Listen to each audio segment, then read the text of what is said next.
Ladies and gentlemen, boys and girls, welcome back to Hollywood After Dark. It's Friday, March 24th, 2023, and folks, Zack Snyder himself addressed the elephant in the room, the thing we've all been talking about for the past couple months. And that, of course, is what's going on with Rebel Moon. It seems pretty awesome. A lot happening there. No, I'm talking about the whole Snyder Con. That Victoria Alonso Mondo crashing and a whole bunch more shit. It's Hollywood After Dark. You know what time it is. Let's fucking go.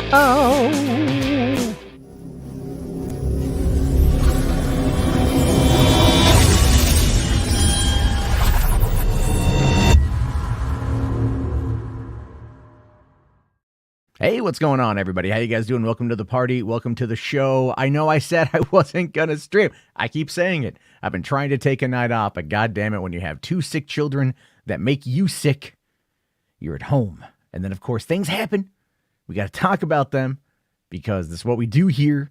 But I'm not alone tonight, folks. Oh, no. Tonight, we're going to be having ourselves a fun, animated, energized conversation because finally, two star-crossed lovers being reunited on stream. Folks, it's an insanely glorious thing. We have RJ and Saggy. Oh, my God, guys. The power couple of the Snyderverse here.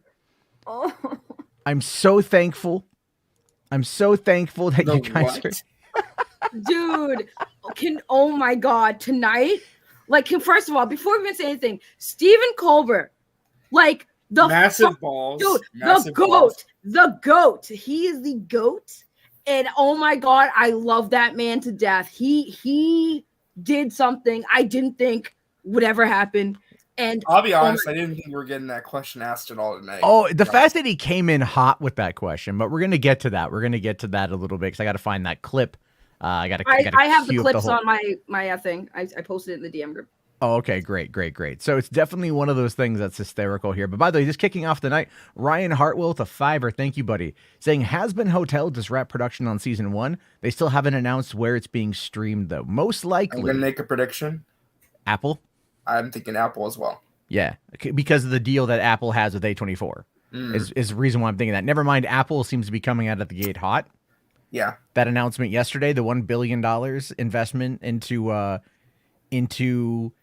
everything is just kind of nuts. And then of course there was the Rebel Moon little news today. Did you see that? About what? Well, I'll get to that here in a minute. I actually got to find the tweet again because I had to quickly restart my computer, which is why I was a few minutes behind. Only because of all that stuff. You know how it is. As soon as you sit down to work, computer just goes, yeah, I don't want to do what you want me to do. You know?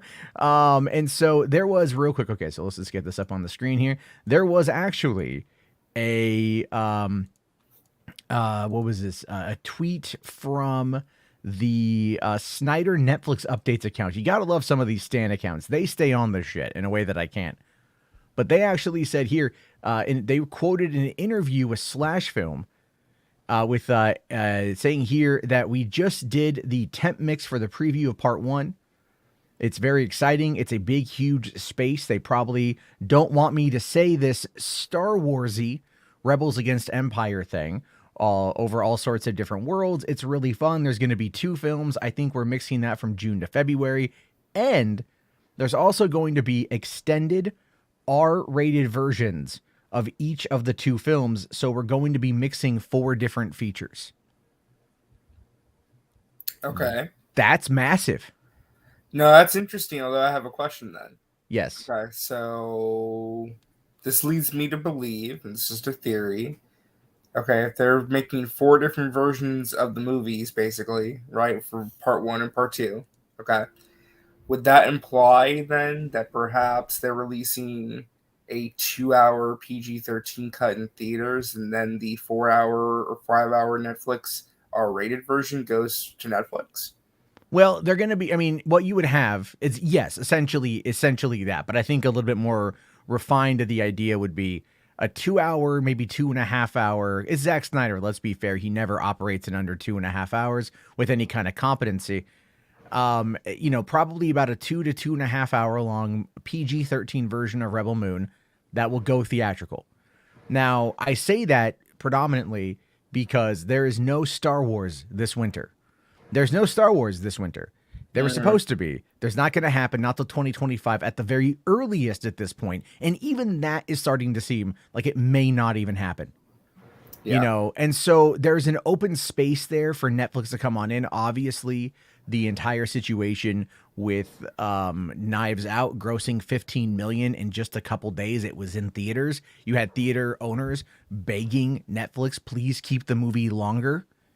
You know, so obviously I think they're gearing up for some kind of massive theatrical release. If I were to speculate, and this is just speculation based upon what we're seeing here, they probably could be going for a full wide theatrical release. And then you would get the R-rated extended version on Netflix when that comes out at some future date. Which would make a lot of sense given those numbers for the sequel or other story for Knives Out.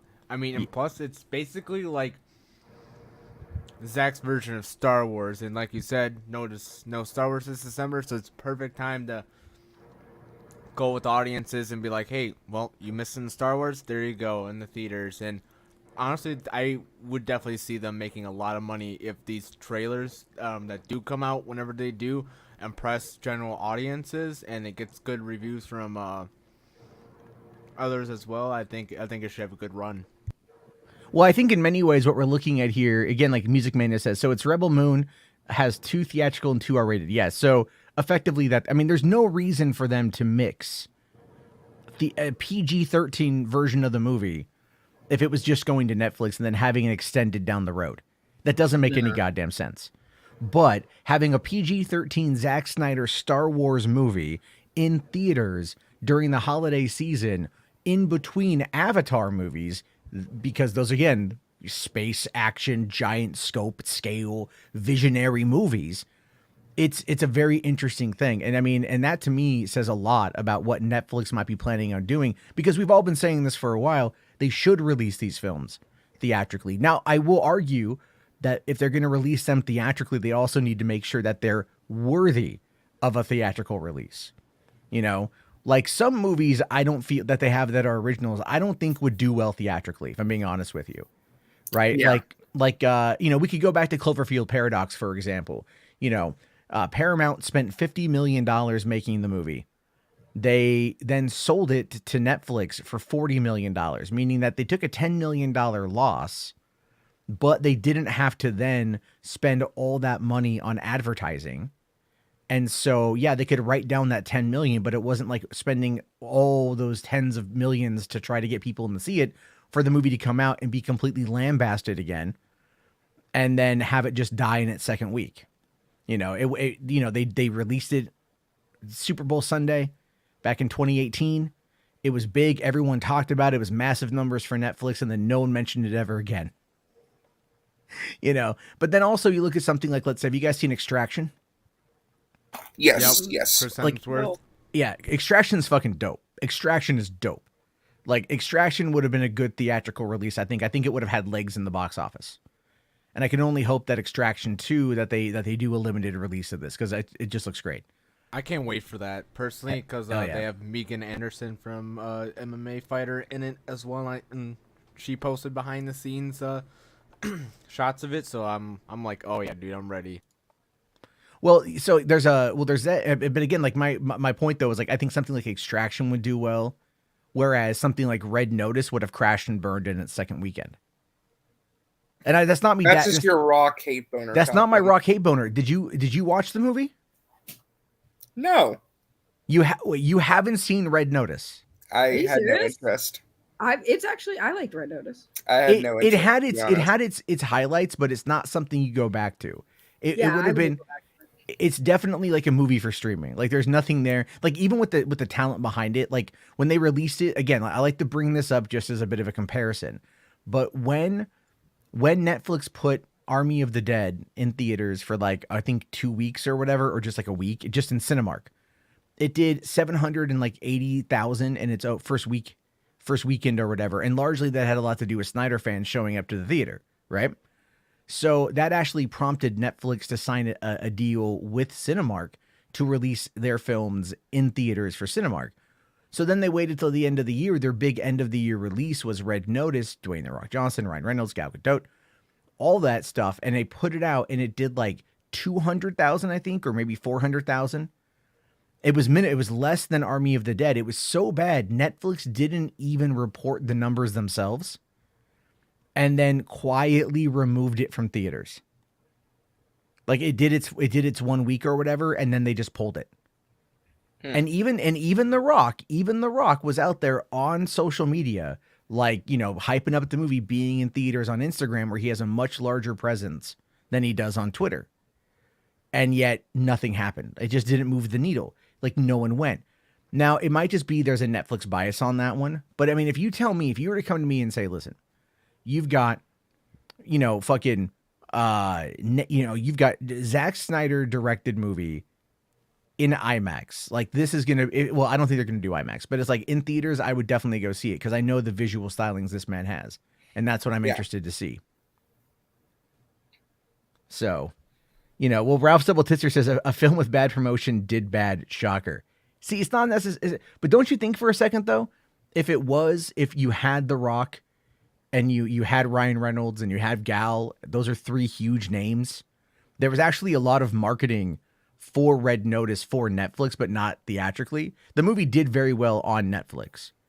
You know what I mean? So yeah, like, I think it did pretty good, right? It had some pretty high viewership. So it did. It actually beat. I think it beat out beat out Army of the Dead by a couple million people. But even Army of Thieves pulled in a significant amount of people watching it in its opening weekend.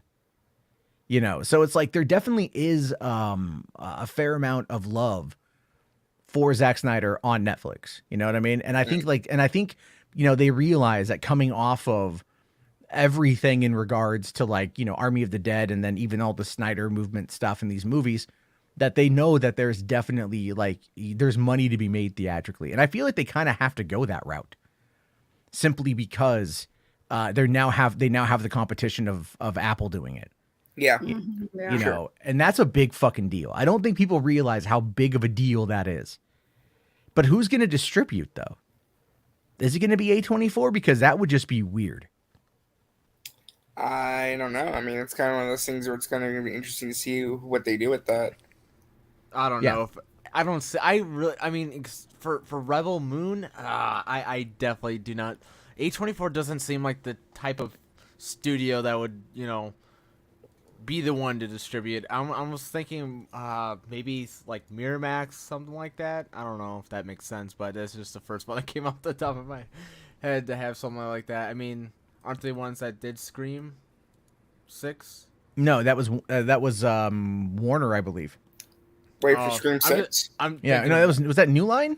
No, Scream 6 is Paramount and Spyglass Entertainment. Oh, right. I just watched all of them. I thought, yeah, never mind. Because Dimension and Miramax did like the first ones, right? Like it was Dimension, wasn't it? Yeah, not Miramax. I mean, it was Miramax, yeah. That's why. Okay. Damn it. Dimension did the fourth one, I think. I'm just trying to think. Well, Dimension was a subsidiary of Miramax. Oh, okay. So it's like they were all part of the same. They were like they were all part of it, right? Like we were talking about this the other night. I was talking about this, I think, with I think I was talking with James from Small Screen about this the other night, talking about like, who the fuck was I talking to? Anyway, I was talking with somebody about the whole. I forget. I talk to a lot of people, Saggy. Really? Yes. I forget who I talk to most of the time. But there was something about like the old little like mini. The mini micro like studios, right? Or like the little labels you would have. So it's like Paramount did this back in, you know, the early 2000s, right? They had like Paramount, and then they had Paramount Vantage, which was their low budget, their micro budget or mid budget, line, right? Fox Searchlight did this. They also had Fox Atomic, which did comedies. You had what was it?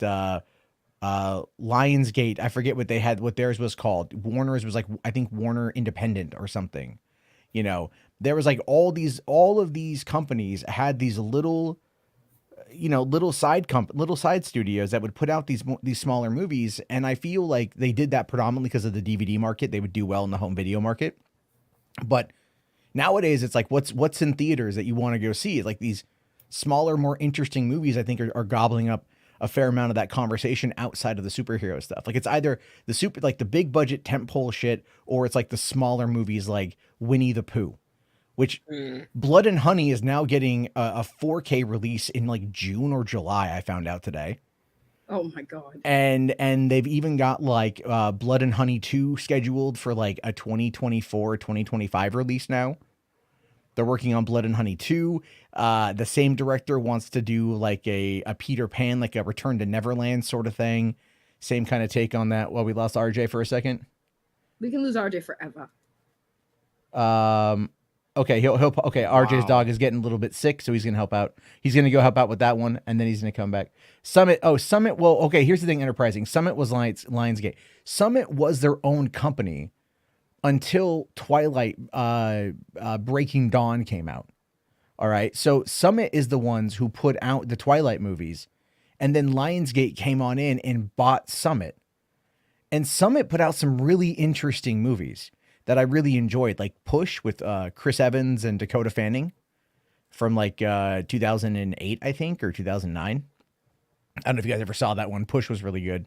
It's a superhero movie, right? It's like a superhero movie, but it's it's a lower budget one. It's a bit grittier. It was pretty solid, you know, and they put that out back then. And now, I mean, now you got these streamers and they're putting out, you know, Amazon puts out quite a bit. Like they buy up these movies and stuff, and Hulu does the same thing. But I mean, as nice as it is to kind of find these films on streaming, there are some that I'd really just like to pay to go see in theaters, like fucking Prey. You know, like Jimbo, I know you saw Prey. Oh yeah. Saggy, Did you watch the Predator movie? Did you watch that one? No. Fucking great. It's so fucking good. And it was like they screened it in theaters one night only at Comic-Con.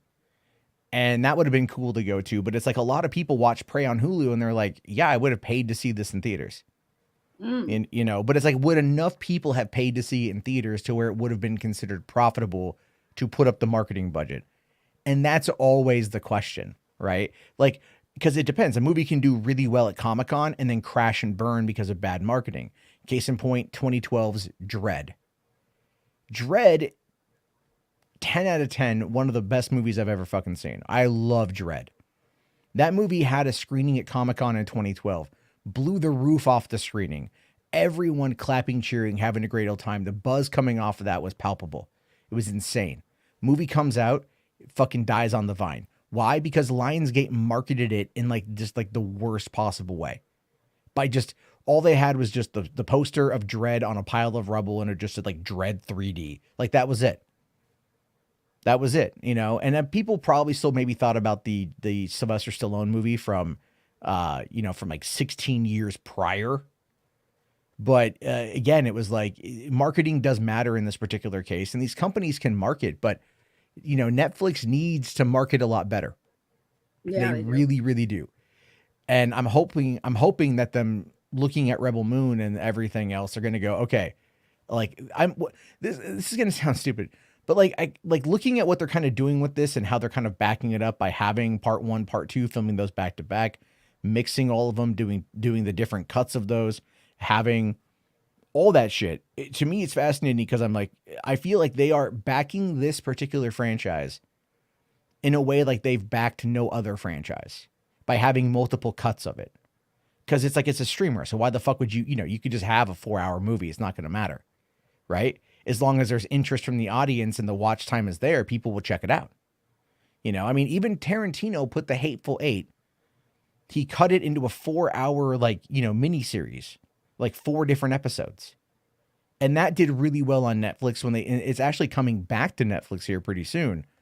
So like there's people will watch this stuff. So it's, I don't know. Maybe I'm a little hopeful for this. I think that's what it is. I think I'm a little hopeful. You know, now that this fucking DC shit's behind us, I think I'm a little hopeful. That's good. Yeah, I agree. I concur. Yes. Thank you for the energy, Saggy. I appreciate the energy. You're welcome. I concur, sir. Fucking concur. I'm just listening and just I'm tonight was a good night, and it's just gotten funnier, but it has gotten funnier, and we will dive into that. Anthony Beltra here saying, so Matt is saying that Netflix care more about Zack than The Rock? I am saying Yeah, that actually. I agree with that. I mean, that's I would. pretty. I mean, that's a pretty fair and clear statement given everything. Yeah, I mean, look, it's here's a reason why I say that is like we all know Dwayne, and I don't want to spend more time talking about Dwayne, but we all know Dwayne likes to jump from franchise to franchise, studio to studio. He's trying to find his it. He's trying to find his place. He's trying to find where he can be the king of the mountain. And all things considered, literally all things considered, you figure Netflix would have been it, right? This company with almost seemingly never, like completely never-ending pockets of money, right? They would give him whatever he wanted, whatever vanity project he wanted to bring to the streamer because of his popularity and his gravitas and his machismo and whatever fancy word you want to say about the guy. And he would have brought that in. And there's been literally no fucking peep about Red Notice 2 and 3 at all since it was announced right after the release of Red Notice a year and a half ago, right? And ever since then, The Rock has moved over to DC, like DC League of Super Pets, Black Adam, Shazam, all that kind of crashed and fucking burned. This last week has been very bad for PR on him. And the big thing he's got going on is he's shooting the Red One with, over for Amazon, which that is a movie that is a creation of his former brother-in-law, the head of Seven Buck Productions, Hiram Garcia, who wants to turn that into something that they can turn into a franchise over at Amazon. So it's like, well, where do you want to go? Where do you want your home to be? Because a lot of these companies are going to get nervous if you're courting every studio in town. They want to know that they can put their trust in you. They can put their faith in you, that you're going to be loyal back to them. And it's like everything that Dwayne does, we're starting to see there is no loyalty there. The Rock being loyal, that's a thing. I never thought I would hear Damn those hoes words. ain't loyal. I mean, it's kind of obvious. I mean, fuck, how many different franchises has this guy been in the past decade, and how many of them have failed and succeeded? I mean, I can't really consider Fast and Furious to be one because that was started before him, but Hobbs and Shaw did. It's just, I don't know. I have to take a note of that. Well, it's again the idea there though is that like again he moves around, and I don't blame him for that. I'm not admonishing him for that. But it's kind of like, back in the old days of Hollywood, the early days of Hollywood, they would sign these stars. They would effectively own these stars, right? They would buy their loyalty through these contracts. And they did that for the longest time. Marvel tried doing that with like having those like 9-picture deals that they would sign early on, back when they were doing all this shit, getting the MCU started, and they've learned to kind of since back off from that. But it's like there is a loyalty there. It's like if you're a company man, the company will generally, you do one for us, we do one for you sort of thing, right? That was a general tit for tat. That happens a lot.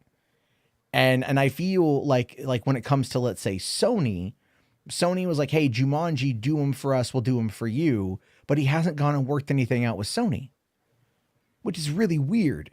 So we'll have to wait and see how that whole thing goes. But I do think that the rest of 2023, because I don't think there's anything that Dwayne is in that I can recall until I think the Red One comes out this Christmas is what I think. But otherwise, he's going to be working, but this last week has definitely hurt him. And man, everyone has been going after fucking Zachary Levi today. My God. They've been going at him hard. What, though? Like, I don't understand. Like, he's defending his movie. And people are, the internet's doing what the internet does, which is like, if you start showing too much emotion for something, they call you a cuck, right? Like they call you a cuck. They're like, oh yeah, no, this fucking guy. They attack you in anything they can do to try to thwart actual real emotion. And believe me, I've cried on the internet. Okay. I know what that's like. You guys don't ever want to see the video. Although if you want, I'll show it to you. I want to right now. You want to see it? You want to see me cry? Yes, I want. You want to cringe? Ooh, I want to see. One's in the chats if you guys want to see me cry. Have you seen that, Saggy? Have you seen that video? I have seen it. It's bad, isn't it? It's bad. Dude, were you there when I showed it to Jesse? No. Oh, I showed it to Jesse. And even Jesse broke character and was like, no, no. And I'm like, no, we're watching it, motherfucker. You know, it's so fucking funny. Oh, I mean, God. in terms of Zachary Levi defending his movie, I'm like, The Rock did the same thing with Black Adam. Besides, we obviously know why Black Adam was a fucking failure.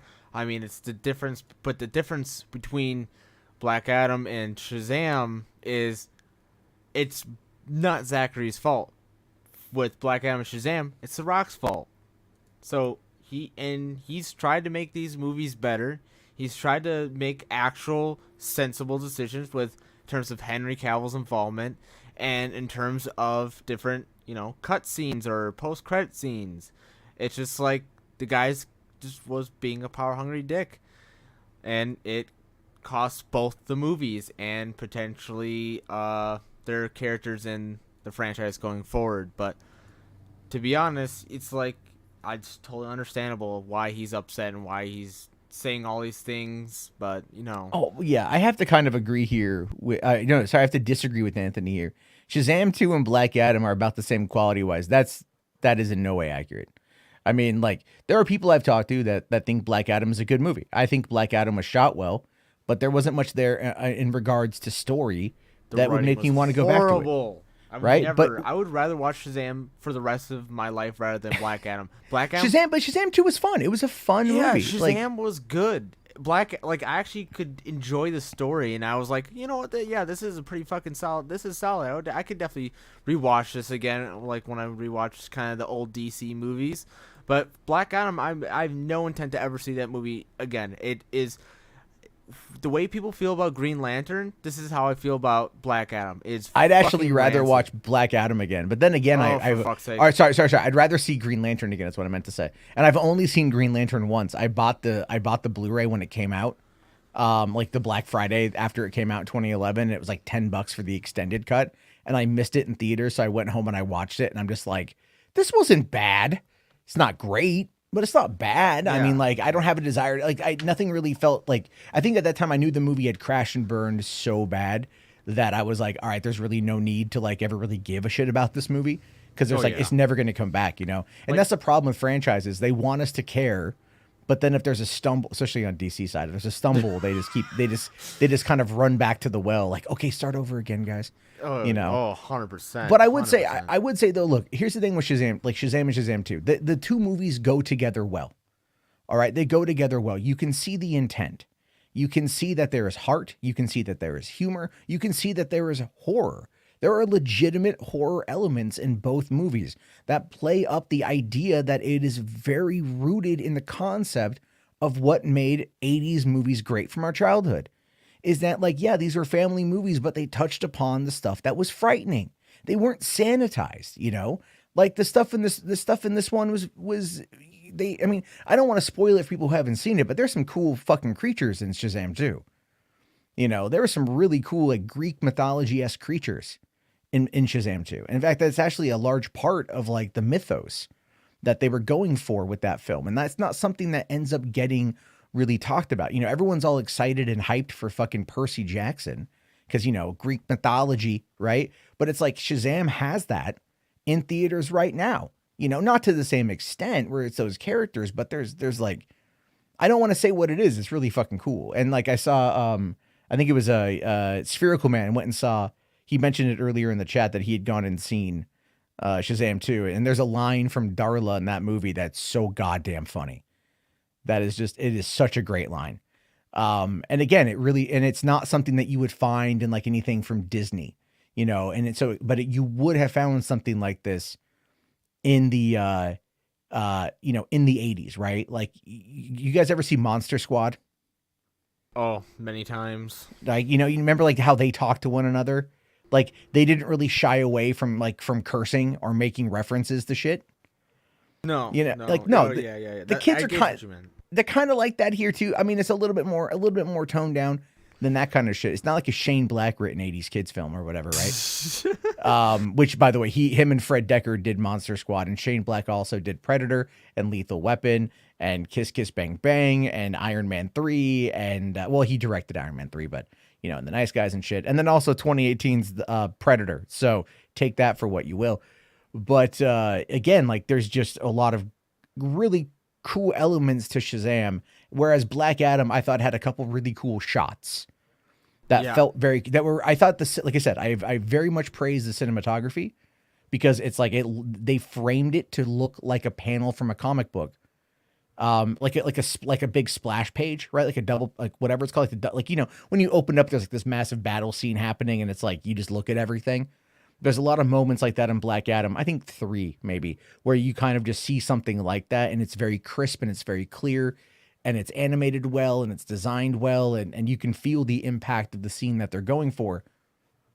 And then you get a kid going on about hey everybody, we have a bunch of these skeleton creatures out there. Let's go fight back for our fucking city.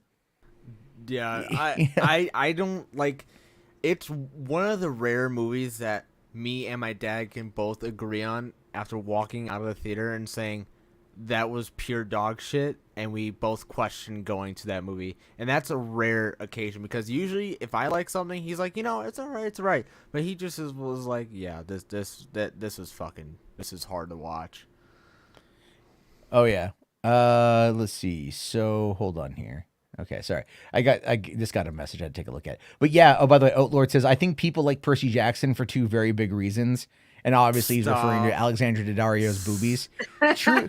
To be fair, there's a lot of simping for Mary Marvel from Shazam 2. Oh my god, dude. It really is. I saw that much. So much. There is so much simping for... If you like Percy Jackson, just go watch True Detective Season 1. You'll be happy. But, I mean... feels good besides that. That not only is she in True Detective Season 1, you see Michelle Monaghan's butt, right? And then you had the one girl from Banshee and also True Blood, I think, but like the girl from Banshee that like is like the bad guy's niece or whatever, who's like a total horn dog in the show. And like she shows up and starts like banging Woody Harrelson. True Detective's a really good show. Dude, I cannot wait for the new season. It's probably one of my favorite shows. Like I've heard great things about it. And when I watched it, like I think it's not even been a year. And I watched the first season. I was like, wow, this is like an actual like cop show that I can get behind and I like because it's the same vibe of the shit I like. Like it's weird, creepy, fucking just like dark, and I'm like, yep. 100% like it. It had a great cast. The story flowed well. At least for me. My parents tried to watch it. My mom was like, hell no. Well, it's like one of the things I love, again, like this meme right here partly comes from True Detective. Oh, yeah. Oh, my God. The fucking chain smoking, dude. And Matthew McConaughey was great. But that moment where he does that, the biker gang shit, like the fucking uncut, like that fucking, well, it's like the going like, undercover. Yeah, and that Marty whole scene was just like, okay, buddy. The whole scene trying to escape the bikers was just nuts. And that was the thing. The flow and the camera flow of that. Corey Fukunaga, man. Like, I still need to see Die Another Day. Not Die Another Day, No Time to Die. I still haven't seen the last Bond movie yet. But, there's a lot. Yeah, there's so much about True Detective that's really good. But I do want to bring up what the Watcher said here. He made a great point. Sandberg's inspiration for the chemistry between the kids and Shazam is the Goonies, hence why they wear Goonie shirts. Well, he's also pointing, yeah, you're right. There's a lot of Goonie references. Like when I was watching the first movie, I was like, oh, this has a vibe of Goonies, kind of mixed with Big. And then this Shazam 2, didn't really feel as much of a Goonies vibe because they were kind of largely as Shazam family in the movie. There was a lot more of them as the older people versus the kids, especially in the case of Billy Batson. Like Asher Angel's in the movie for probably like less than 5 minutes. Like literally, like he's barely in the movie. It feels like even like the emotional crescendo at the end of the movie, right? Like right before like the final battle and stuff like that. Like he pops in for like 2 seconds and then he's gone again. like they should have just had him at Zachary Levi as him the entire time. But to kind of round out this particular point, because I'm pretty sure Saggy's as dry as the Sahara right now. There's the thing I really enjoyed about that fucking movie, and the reason is the heart behind it. And I feel bad for Zachary Levi because, again, he's an actor. He's not a producer on this movie. There was a whole problem that happened. It wasn't just Dwayne Johnson, but what they're talking about in regards to like the cameo appearances. that was Dwayne coming in and cutting it down. Dwayne's the one that split up Shazam and Black Adam. Dwayne's the one that wanted to go for Black Adam versus Superman versus Black Adam versus Shazam, which is the more canonically accurate approach to the story. Because most people out there are like, who the fuck is Black Adam? Why the fuck is he fighting fighting Superman? None of that makes any goddamn sense. And the thing is that The Rock became power hungry. And he saw a moment, he seized his moment, and it ultimately wasn't reflected and reciprocated by the audience. Because as we pointed out, the Black Adam just didn't have what it takes. And you know, and I'll say this, it's like it should have probably come out in July when they had originally intended, and it would have had the entirety of the rest of the summer to kind of run like uncompeted, you know, with the exception of maybe like Bullet Train, which is a phenomenal movie. Bullet Train is an absolutely phenomenal film. But again, for PG-13 kind of family-friendly fare, Black Adam could have probably had better moments. But again, it was just like, what was Dwayne going for? I'm the anti-hero. Heroes don't kill. I do. Well, is that the message you want to send to kids? Yes. Right? It's all like, you know, it's like fight back against the oppressive regime. Sure.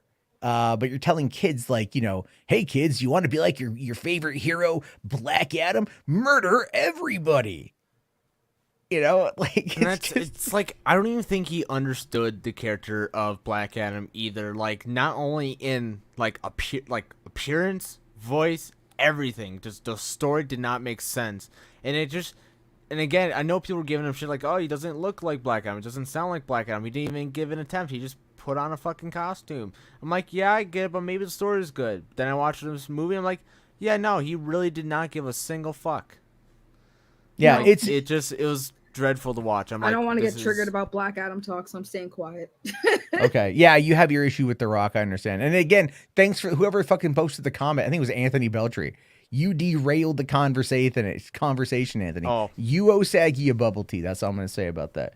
So the studio. I love hating on Black Adam. I love Rodney. Rodney comes in like this like rock defender, you know. I could just imagine him right now sitting at his computer, like wearing like a, you know, Can You Smell What the Rock Is Cooking t-shirt from 2003, wearing aviator shades inside, hair slicked back with some pomade, going like, yeah, you can't talk shit about the Rock. The studio's the one that decided on this. But again, we talked about this last night. Let me just quickly reiterate this.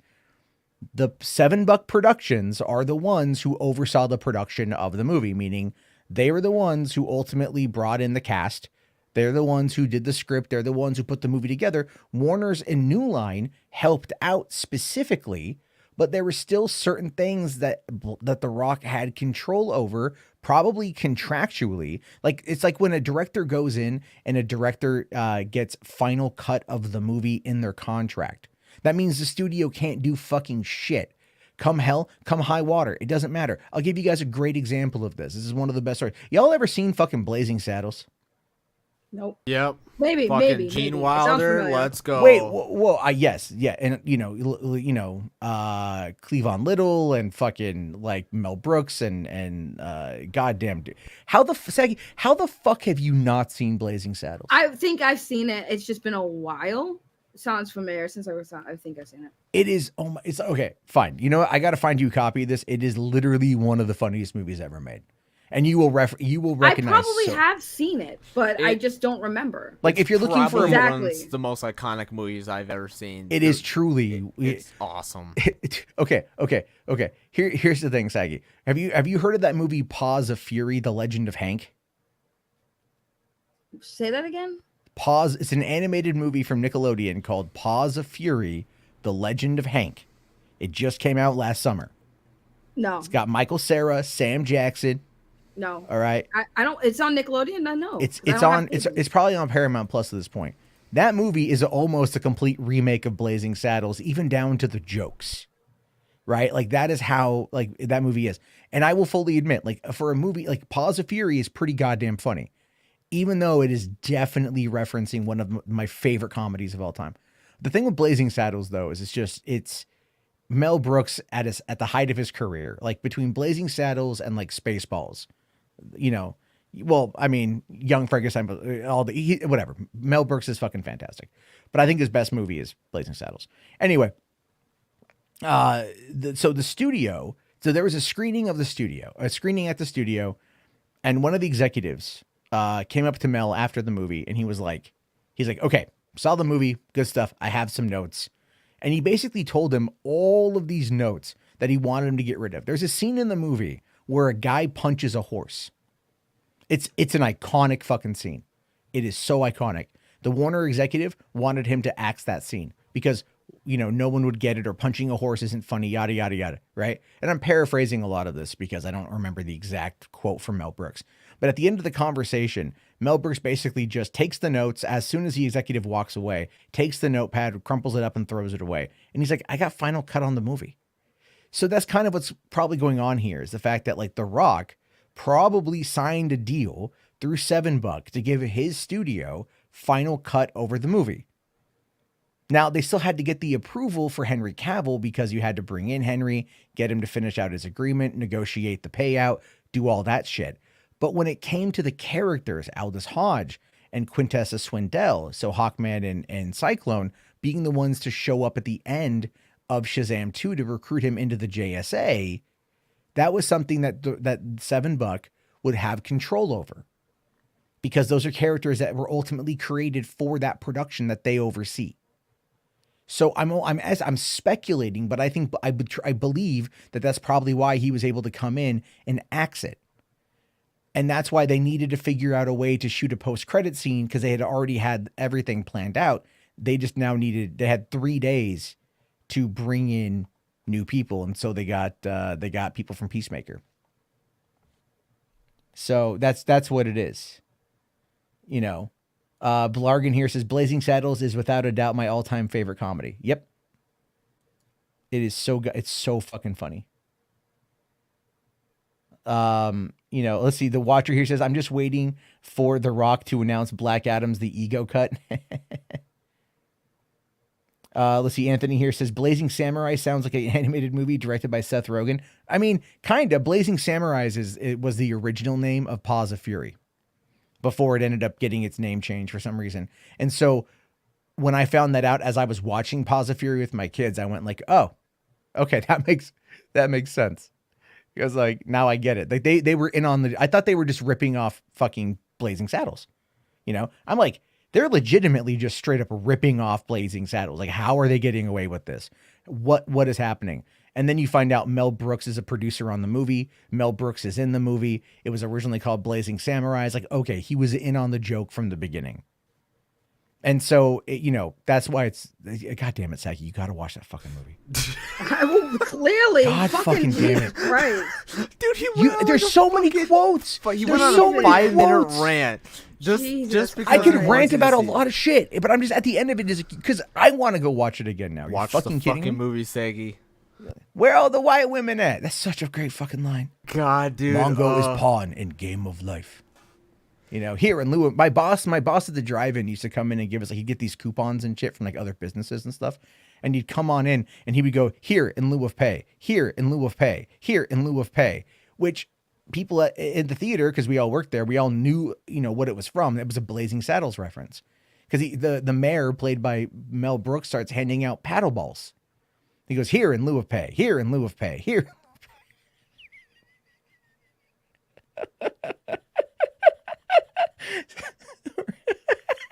Oh my God, Jarbo. Dude, you have no idea how good Dom DeLuise. It sounds like tea hissing.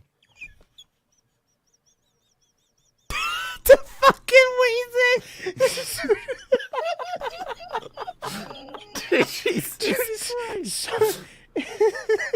Stop, you're gonna make me fucking laugh. Stop, shut the fuck up. Fucking Jesus. Dude, I'm telling you. God, man. Slim Pickens. I want y'all to sing one of them slave songs. When I get high on champagne. Na, na, na, na. Oh my God. Oh man, that movie. Oh, that movie was so fucked, but it was so funny. Oh, dude, you guys see it. They do so much fucked up shit, but it's so funny, dude. It is so funny. I love it. Oh god, I have tears in my eyes. I fucking love Blazing Saddles so much. Play a clip. See if you can. Oh, play a I'm clip gonna for get Zaggy. I'm gonna get so slammed. Yeah, which Spherical Man says this is the kind of thing you should show on a member stream. LOL. Yeah, showing Blazing Saddles.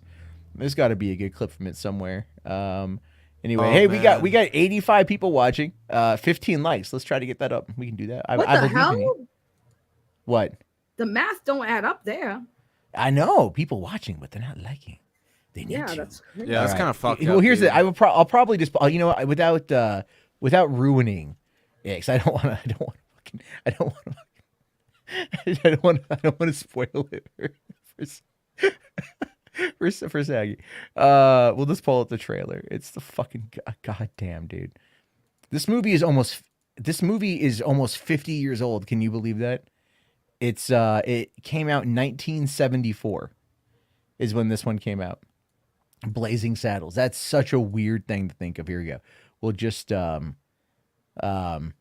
definitely get this one here. All right, so Saggy, yeah, let me know if you've seen this. Fiery pages of the mightiest annals of the West comes the supreme saga in the great tradition of frontier drama.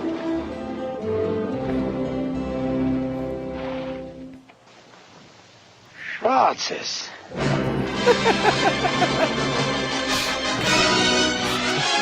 That's a Jewish man as an Indian chief. Oh no.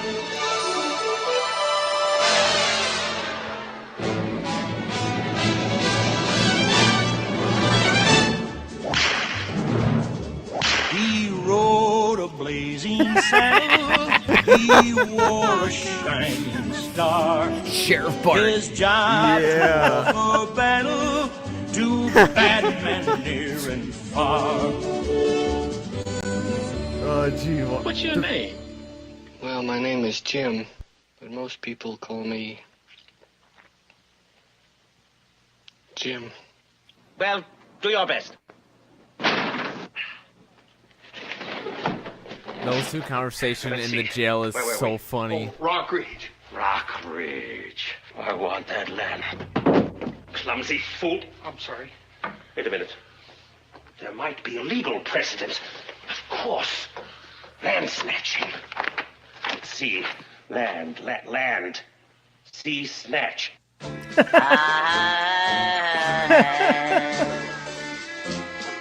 Hello, handsome. Is that a 10-gallon hat? So just sign this right here. Oh, okay, give us a hand here. All right, sir. Work.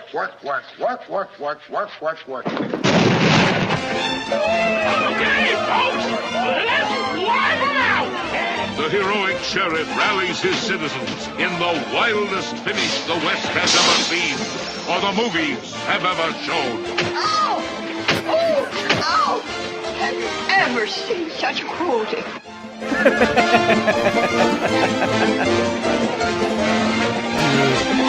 All right, so like the trailer, like probably didn't. It doesn't even do it justice. Like the It jail doesn't scene even do it alone is just fucking gold. Like both of them just bantering and shit. Oh my god, Gene Wilder killed that scene. Oh, it's great. The Madeline Kahn scene, just like everything. You know, hold on. Yeah. Let me see if I can find the Blazing Saddles sheriff scene. Well, there we go. Sheriff comes to town. All right. God, So here's what no. you need. Here's what you need to know about this whole part, Saggy, is that this script was co-written by Richard Pryor.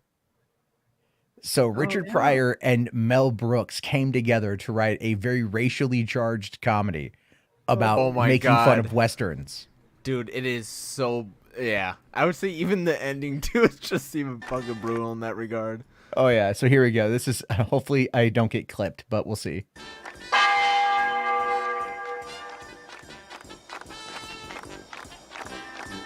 Hey, the sheriff is in this. What are you saying? The sheriff is near. No, God blame it, dang blame. The sheriff is in this.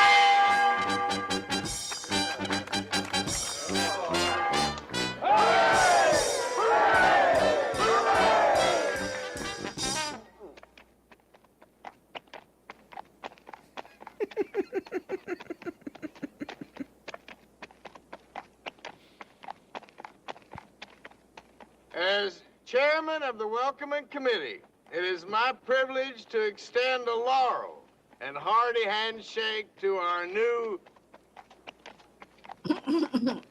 nigger. Whoa! I told you, they go there.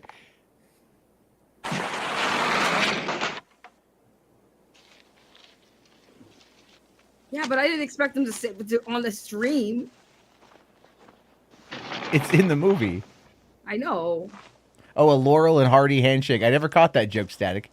I never caught that before. That's great. Well, this is not even the worst of it, though. No. Excuse me while I whip this out. All right, we're gonna pull that. It's so fucked. That's what I'm saying. It's just it's such a fucked movie. But what happens after that is great. I get it. I mean, those movies were funny, but they definitely wouldn't survive in this.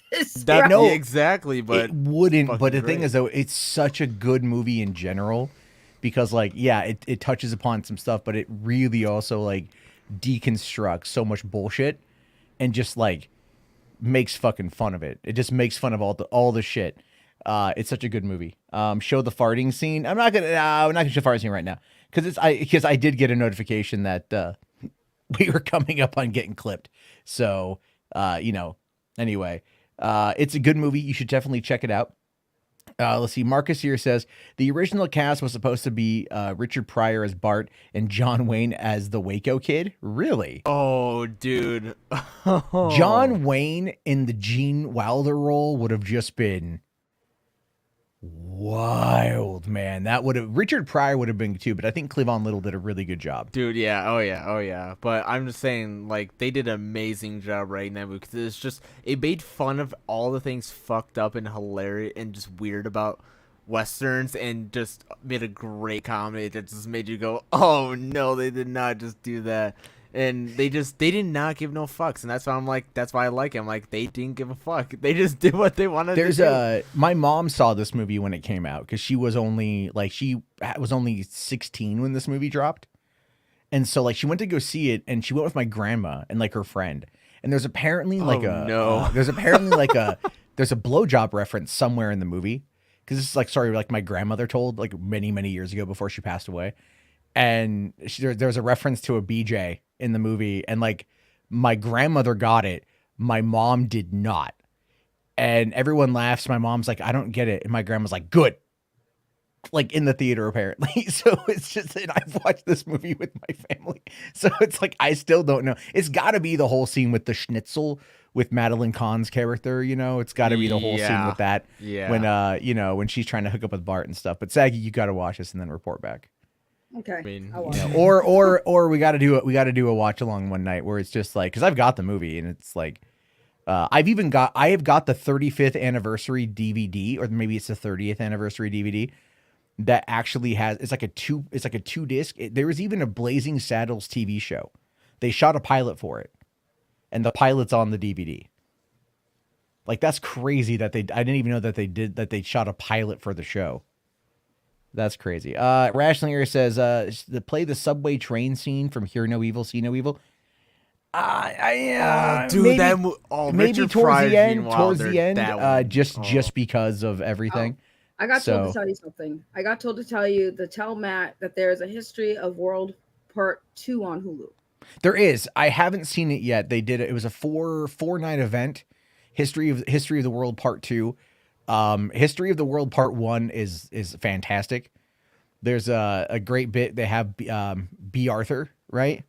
And B. Arthur from Golden Girls. Wrote the old, the tall one, right? God, I forget that. You guys know the Golden Girls. Yes. You know who B. Arthur? Yeah. Oh, B. Arthur. B. Arthur, yeah. She was the oldest one. The oldest one, yeah. She was. That was her mom. Her mom was she was the main one. She was the one that was always, she was like that. Yeah. Estelle Getty was the mom, who was actually younger than B. Arthur, which is in real life, which is really funny. I believe she was younger than B. Arthur, but she played the mom in the show. Anyway, Well, so B. Arthur's in the movie, and the very beginning of it, like Mel Brooks is this like unemployed philosopher in ancient Greece, and he's in the unemployment line. And so he goes up there and he's talking to her, and she goes like, "So what's your job?" And he goes, "I'm a stand-up philosopher." And then she goes, "Oh, so you're a bullshit artist. Have you bullshit anybody this week? No. Have you tried to bullshit anybody this week? Yes." It's just like the little things with these Mel Brooks movies. I hate, I don't know, not to say that I think comedy's gotten like away from itself, but I feel like people are just like a little bit too afraid these days to like really kind of dive into like being like utterly, like it's either gross out humor or like real raunch type shit, right? And I like both, but it's like the deeply sarcastic and almost like cartoonish type movies that Mel Brooks did, because they almost felt like live action cartoons. You could watch something like Spaceballs and think, yeah, this could have been a cartoon. You know? I mean, and they did turn it into a cartoon, and it was abysmal. It was bad. Don't ever watch the Spaceballs animated series. It was terrible. I don't know how that even got made. It was bad. But anyway, you know, let's see. Jeffrey Brown here says Betty White is just adorable. She was a Highlander. Loved her in Lake Placid. Oh yeah, she was great in Lake Placid. And she said like all your fucking friends are gonna die or something like that. Nihilus here says, I wish B. Arthur was still around. I would have loved to have seen her in Rebel Moon. Like what? What? Okay. I mean, Oh my God. I don't know. I kind of feel like Rue McCallaghan would have been a nice, like, you know, nice Blanche from Golden Girls would have been more of a fun one. But I do. Who doesn't love? Oh, she's Maud. Thank you. She's Maud. It's been a while since oh no, Dorothy. I forget. You guys are whatever. You know, yeah. Marcus here brings up Jews in space, Hitler on ice. Yeah, it's Jews in space. Again, you got to see it, Saggy. You got to see it. I get that. You said that many times. I fucking get it. That's what, like, damn. Siggy, you gotta see the movie. You gotta see it. Have you at least seen Spaceballs? Have you at least seen Spaceballs? Yes, I have seen Spaceballs. Okay. But it's funny you say that because my ex was like really into Star Wars, and he did there was a website where everyone would role play and stuff, and I tried to get into it, you know, as I like, you know, as the wife does, is get into the husband's hobbies. And so I made I wanted to be a Sith Lord, but like they had rules. You can't just create a Sith Lord character. You have to like start off as an apprentice or whatever, like, you know, and work your way up. So I got a way around that, and I created a Sith Lord who he was dumb, and he thought he was a Sith Lord, and all the other Sith Lords like bullied him, but I called him Darth DDD, and I used the picture of the dark helmet from Spaceballs as my to like design him. That was my picture, because you have to like have a picture of what your character looks like. So I chose that from Spaceballs, and I called him Darth DDD, and he was just he wasn't a Sith Lord, but he thought he was a Sith Lord. He thought he was the strongest one. So it was an interesting. Yeah, I had to find a way. I wanted to be a Sith Lord. They were like, "No, you can't be a Sith Lord." I'm like, "Well, why the hell am I role playing then? I want to start." But they're dumb enough to fall for that. Like, hey, it worked. They let me sit. They let me sit at the table, and it was the most funniest thing. It was the funniest role play I've ever took part in. But yes, that was my. I just need to ask you this because I'm very curious. You were a fan of Carlos Mencia, weren't you? No. Liar. No, the Mind of Mencia was awful. He was a joke thief.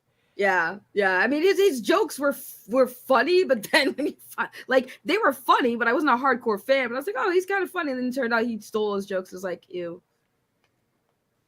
Well, yeah. Well, the thing is, Joe Rogan called him out on that one, and then like, you know, that pretty much killed his career. But it turns out a lot of comedians lift jokes from other people. So, you know, we all know one, except for Dave Chappelle. Dave Chappelle's a fucking legend. Yeah, but well, a lot of people are not happy with Chappelle anymore, so there's that. But better not bring your kids. I'm fine if people are not happy with Chappelle, to be fair. Like I don't have to watch them, and I don't have to and listen to what they have to say, because I just don't. Yeah. 'Cause fuck They 'em. can go in their own corner and play with their toys. I think it's just I like play with my toys. your toys are all battery powered though. No, the first of all, the one is plug-in first of all. So why don't you mind your business? Jesus Seriously? Christ. Yeah. fucking That seems plug-in? very dangerous. No, it's not dangerous because like batteries run out so quickly, man.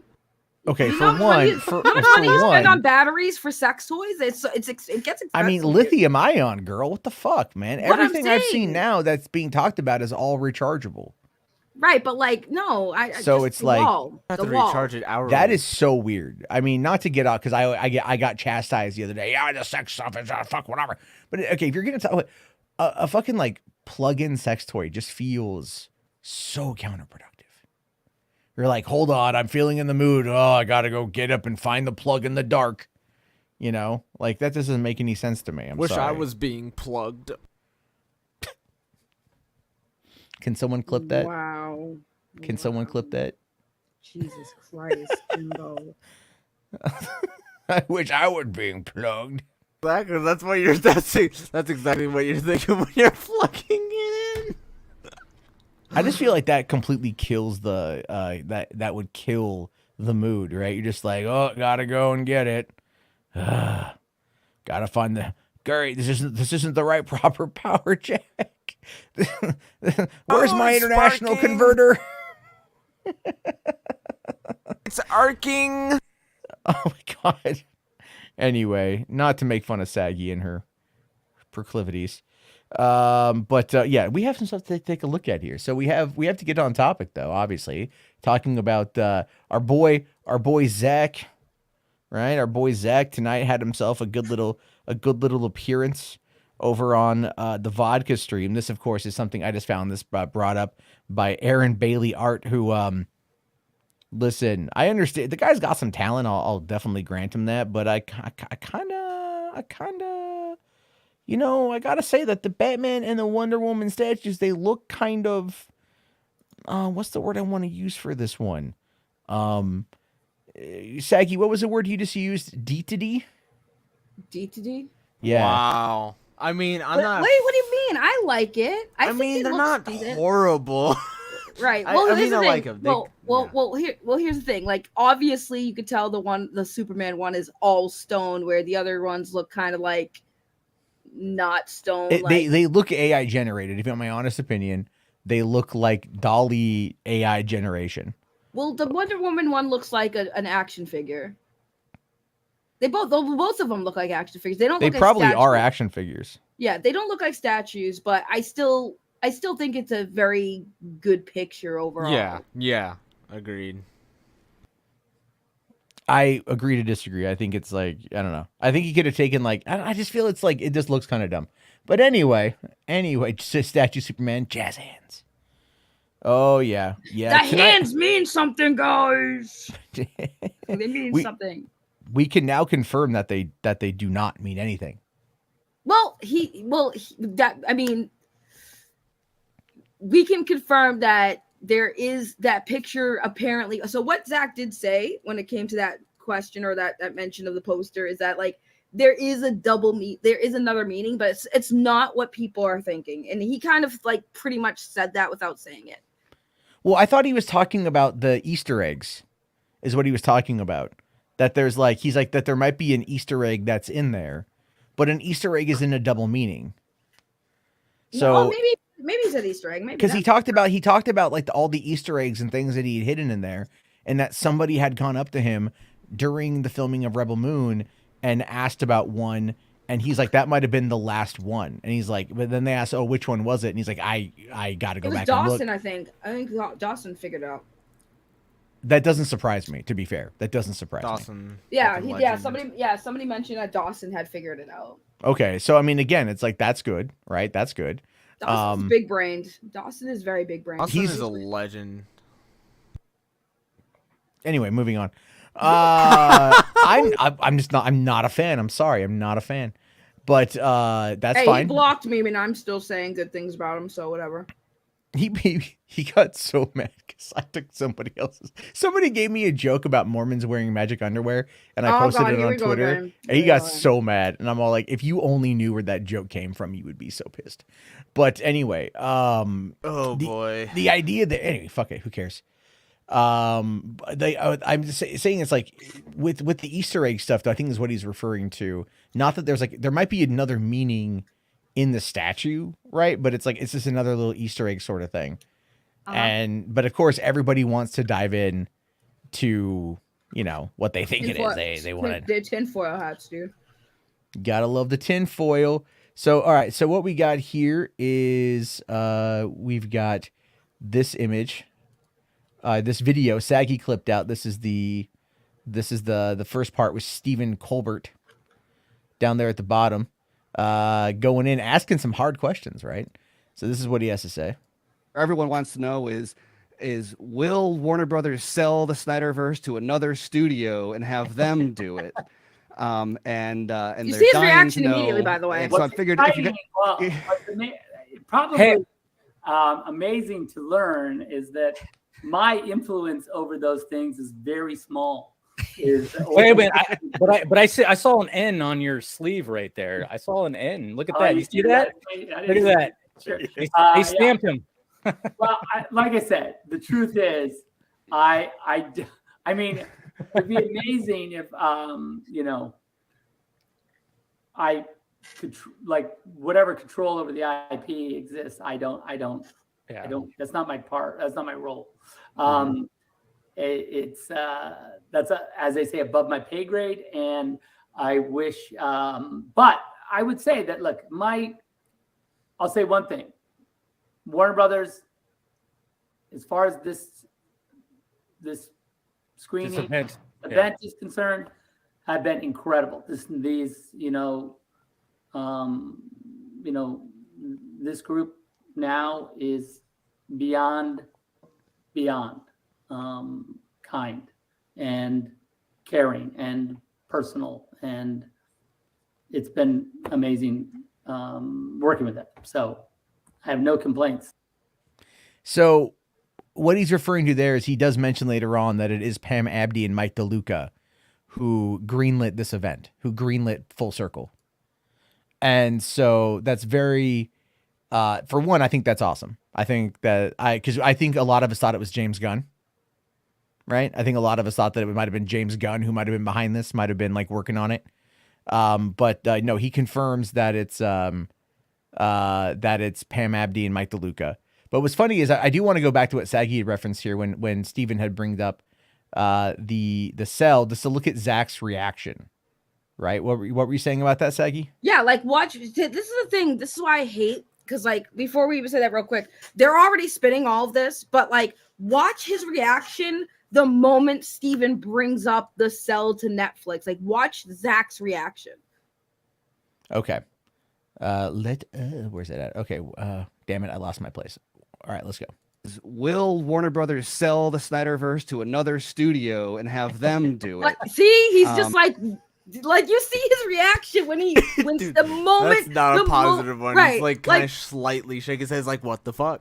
Right, like you can tell by his reaction immediately when he mentions sell to Netflix, and he's just like and I think it's funny that right now, before you get to part two, because part two really it continues that, and also we get to the part where he talks about James Gunn real quick, but they're already spinning it because they're focusing on him saying it would be amazing. It's like no shit, it would be amazing if you can do knew something. It they would spin it. Like, I was just waiting for it. God damn it, they always have to fucking do some shit. It's like no shit, anything that Zack wants to do, yes, it would be amazing if I could do something, but what he's saying here that they're ignoring is, number one, he's basically saying that when he says no complaints, he's like, the old regime was awful to him. We know this, but he's saying the people in charge now, everybody that he's like the new people that are over at Warner Brothers. He's like, he's happy. He's content. He has no complaints. He has a good, healthy relationship with them now. That is what he's saying. And people are, of course, not paying attention to that. They're just like, oh, he said it was amazing. If we do it, we got to keep going. But yeah, that's what I wanted to point out. His initial reaction when they bring up the sell to Netflix, he was just like, oh, like you can see him put his hands up and he's just like, he has a smile, but at the same time, you can tell he's kind of just like, Yeah, okay, I knew this was coming. He's know? probably like, why can't people just focus on fucking what I'm doing now and AFSP? Why are you always gotta make it about the fucking movies? Yeah, well, exactly. It's kind of, that's the whole point, though, right? And again, you know, I got into this. I was over on Max's channel, kind of trolling a little bit after the stream, after Zack had left, because they were watching it, and I was all like, "It's over!" And there's this one guy. I'm not going to say his name, but like, I know who it is. I saw him. Yeah. So there's this one fucking guy, and he's such a bitch, and I mean, like, he's such a fucking bootlicking bitch. And this is a guy who didn't even like know who Max was until like the blackmail stuff, really, like the ski walker stuff, right? But then when the blackmail stuff happened and there was a fallout with Max's community, this dude fucking like jumps on it, right? He comes on in, he becomes a member. He's in every stream. He fucking super chats constantly. He badmouths me and Saggy and RJ all the goddamn time.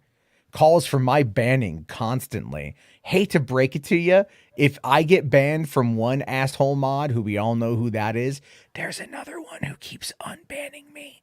I'm just not going to tell you who.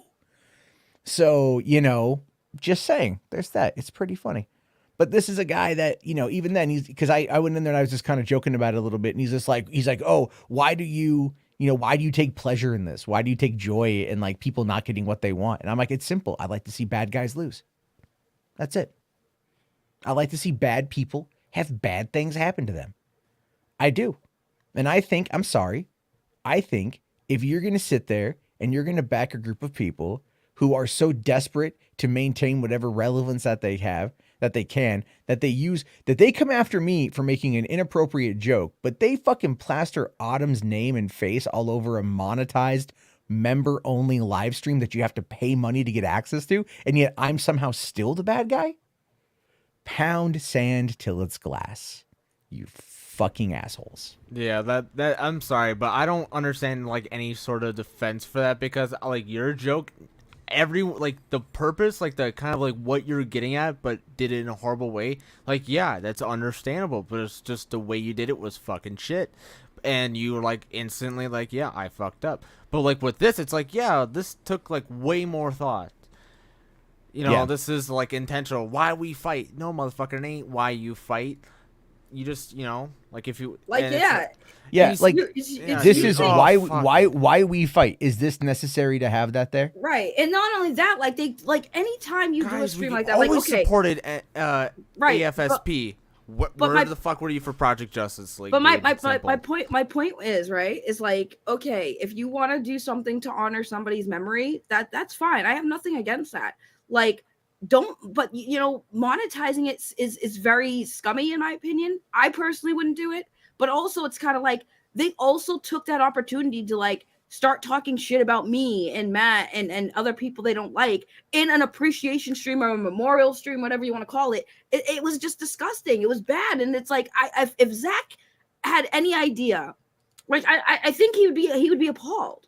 He would be absolutely appalled. Like, that's disgusting. Like, I just did a stream today about, you know who, your favorite person that threatened to sue you. Well, that many people threatened to sue you, Matt. But another person just bringing up his kid and saying disgusting. It's just gross, dude. Yeah. And I wonder why he doesn't fucking associate with those people. Now, probably, you know, it's very true that Mecha Random 42 came out again today with a fucking take. I mean, like, look, it takes a lot to shock me in any conceivable fashion at this point in time on the internet.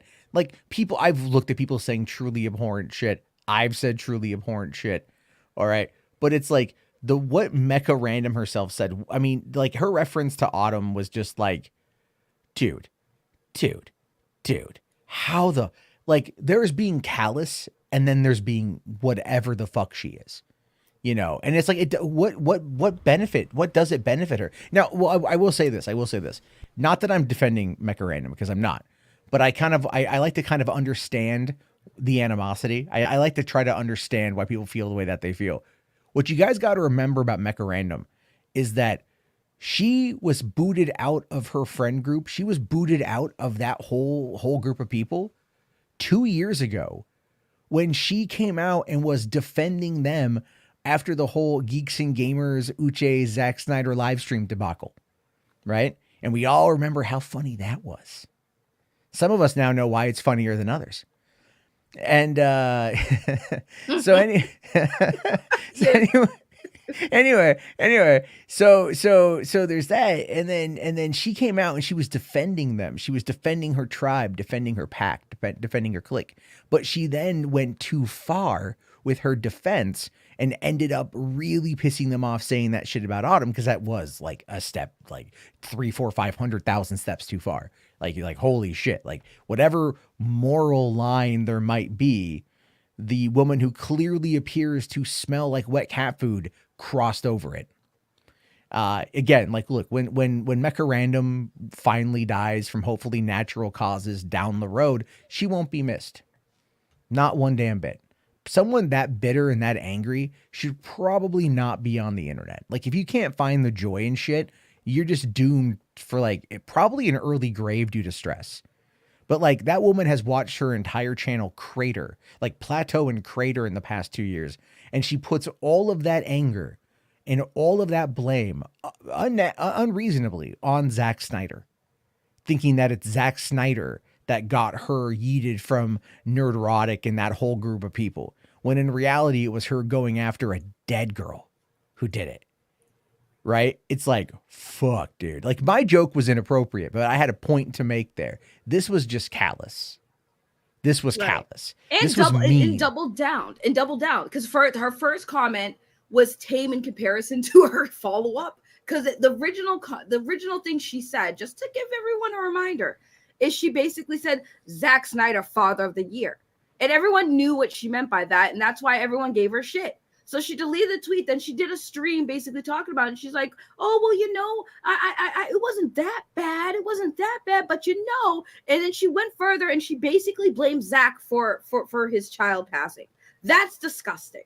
And and then today, Zack's in the news because he got things going on, and she takes that opportunity to, I need attention. My channel's dead. I need attention. I need money. So I'm gonna outrage people. Because that's what she does, and that's what she is, and she's disgusting. And honestly, no one would miss her. That's all I'm gonna say. No one would miss her. She's fucking gross. She's a gross human being. She has a special layer in hell, and I hope that it's. I'm trying to think of the best way to say that. I hope that she has a lot of fun. Yeah, well, there's a lot of words I want to call her that I can't call her because it would definitely break TOS on YouTube. But trust me when I say, you guys know those words. She's all of those. She is fucking disgusting. Sucks. She's awful. She's awful. Yeah, and it takes a lot. It really does kind of take a lot to like make people like us say somebody is like truly despicable. Not that like, because we're not paragons of virtue, make no mistake. We all fuck up. But it's like there are certain like depravities that like and limits that most people on the internet like won't cross. Like a lot of times people just kind of posture on the internet. You know, it's a lot of chest thumping and a lot of, you know, peacocking to try to make it seem like you're bigger than you are.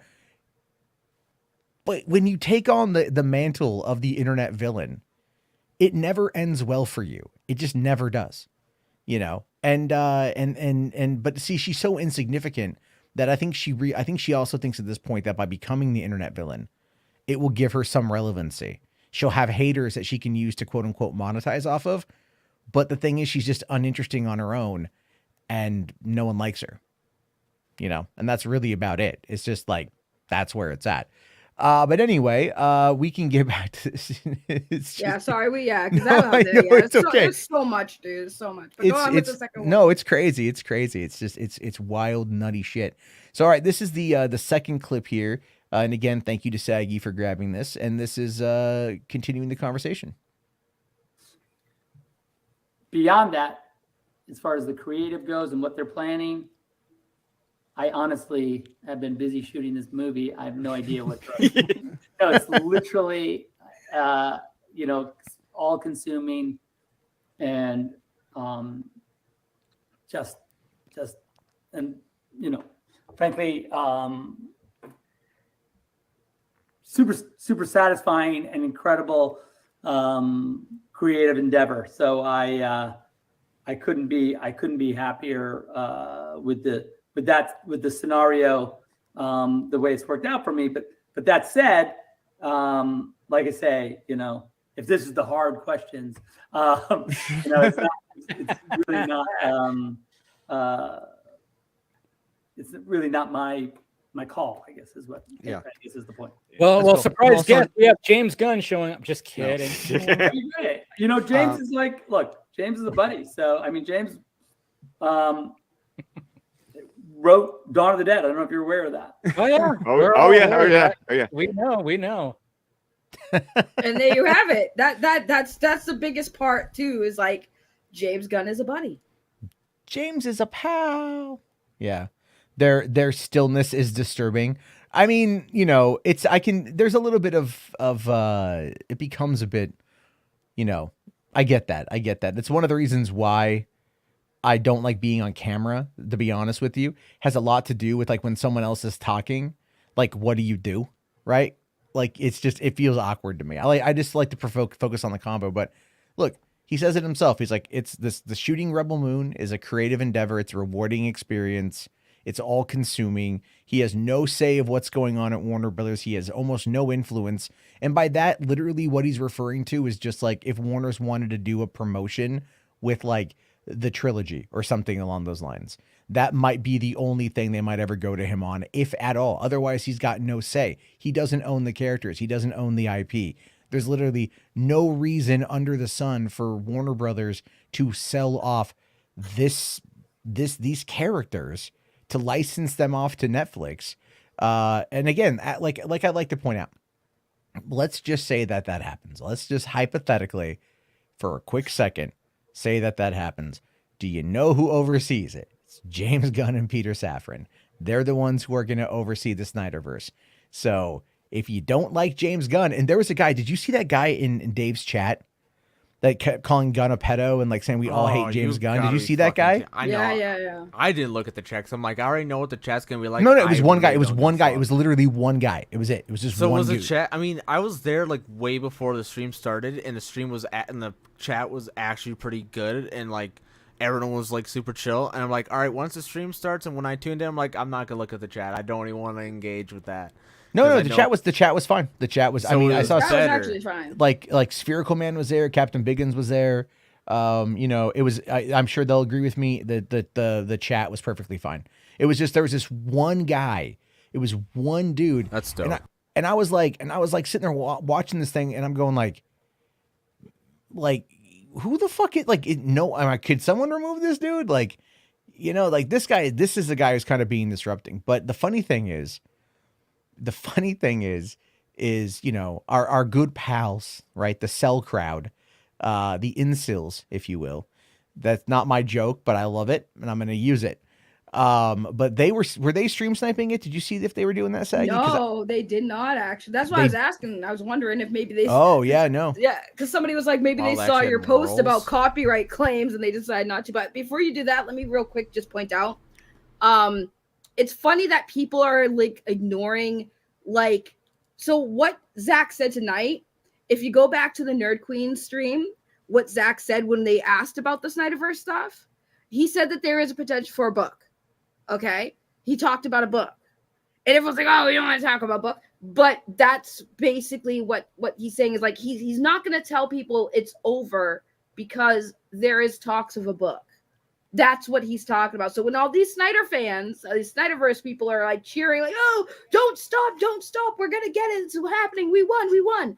You get a book. That's what you're getting. If you get anything, if it continues, it's going to continue in a book form. Okay. See, I didn't hear that specifically, but good. I mean, look, to me, that's always felt like the most logical answer. Because how much would it cost you to actually make it, for one? All right. Like, not that much. And then two, there'd be enough of an interest there with those kind of fans that they would obviously be in it to purchase out. Like they would be the ones to purchase, obviously, and they would make some money on that. So cool. Let's roll with that essentially. And that's great if that's how they want to do it. But I think people need to realize is like, they're not going to sit there and spend $300 million to appease a vocal minority of fans that ultimately, that have been using bots. Like, that's just pretty well known. I will say though, it's like listening to Zack and Dave talk earlier tonight, they were talking a bit about the Ezra Miller scene with the Flash scene that won the fan favorite award, and like that's going to be pretty great in IMAX. Like Zack was talking that up, says it looks great in IMAX and everything, and so they're really excited to do this, and I think that's going to be great because here's the thing: is the tickets for this motherfucker were expensive. Like I didn't realize they were going to be that expensive. Like I figured they would be about maybe 100 for ZSJL, but like not 175. That was a bit much. Like, and then that only had like I think 300 seats or whatever for that one. And they ended up like, I think they made around like 100 some odd thousand today in donations to AFSP. Like, did you talk about that, Saggy? Yeah, they got they made a lot of money for like in total. I think they said they raised $1 million. Yeah, well, this would have put them over because they had like 908,000 prior to this. And then I'm pretty certain they priced the tickets knowing that they would sell out, but knowing that it would also put them in the position to cross over that $1 million barrier. It just, to me, that makes the most amount of sense. Because like if the amount of tickets I thought they had available for the Universal City Walk screening was like 317 seats, and at $175 a pop, if that's how many that they actually have, I don't know, but I thought I read that would be over $55,000 for just that one screening. And that's a lot of money. That's a lot of money. That's gonna really help out AFSP, and it really does benefit that movement. And I'm glad to see that that is getting, that's getting a fair amount. I know Andre's going, Nicotina's going. A few other people, are going to be going as well. I do think Ray is going, that doesn't, that I was like that. I saw that earlier and I'm like, that doesn't surprise me. Like that doesn't surprise me, but no, Ray is like super supportive of everybody and everything. And she'll have a blast with that. Yeah, I was happy for Rhea. I was gonna buy tickets this morning. I totally forgot that they went on sale at 8 a.m. because last night, if you guys listened to the stream, I had both my kids were sick. So I ended up staying up with one of them until late, and we just kind of slept in this morning. They're both still kind of not feeling well. I'm not feeling well, which is why I stayed home from doing delivery work tonight. So it's just like, I totally spaced on it, and I woke up and I was like, oh yeah, they went on sale and they're already sold out. I'm like, that doesn't surprise me at all, but that's okay. That's okay. Like I'll watch, Zach's going to be doing a watch along with everybody as well, and he's going to try to make it as interactive as humanly possible. And that's great. So the people who can't go, and everything else. And then, but apparently Sil is claiming to have tickets. Yeah, well, good. That's what he's claiming. Well, yeah. I'm going to be very interested to see how that plays out. You know what I mean? Like, cause he's all like, cause he put out there today, he's like, oh, we're all about AFSP, right? You guys see that shit? Dude, don't even. That's going to just piss me off. Cause I just, no, dude. I'm sorry, dude. No, I'm just gonna mute my mic. You know what? Hold on. I'm going to bring it up, Jimbo, for one specific reason. Okay. I want to bring it up for one specific reason. I want to give you the opportunity to have a Jimbo rant about this. Cause I do feel why, bro. I do feel that a good old Jimbo rant, cause this is what Sil posted out today. He's like, #full circle. It's going to take a while for this to settle in. I've been a part of this fandom since its beginning. We have always supported AFSP. For my latest donation to unlock a ticket to Snyder Cut or SnyderCon /Full Circle event, Unreal Man Unreal.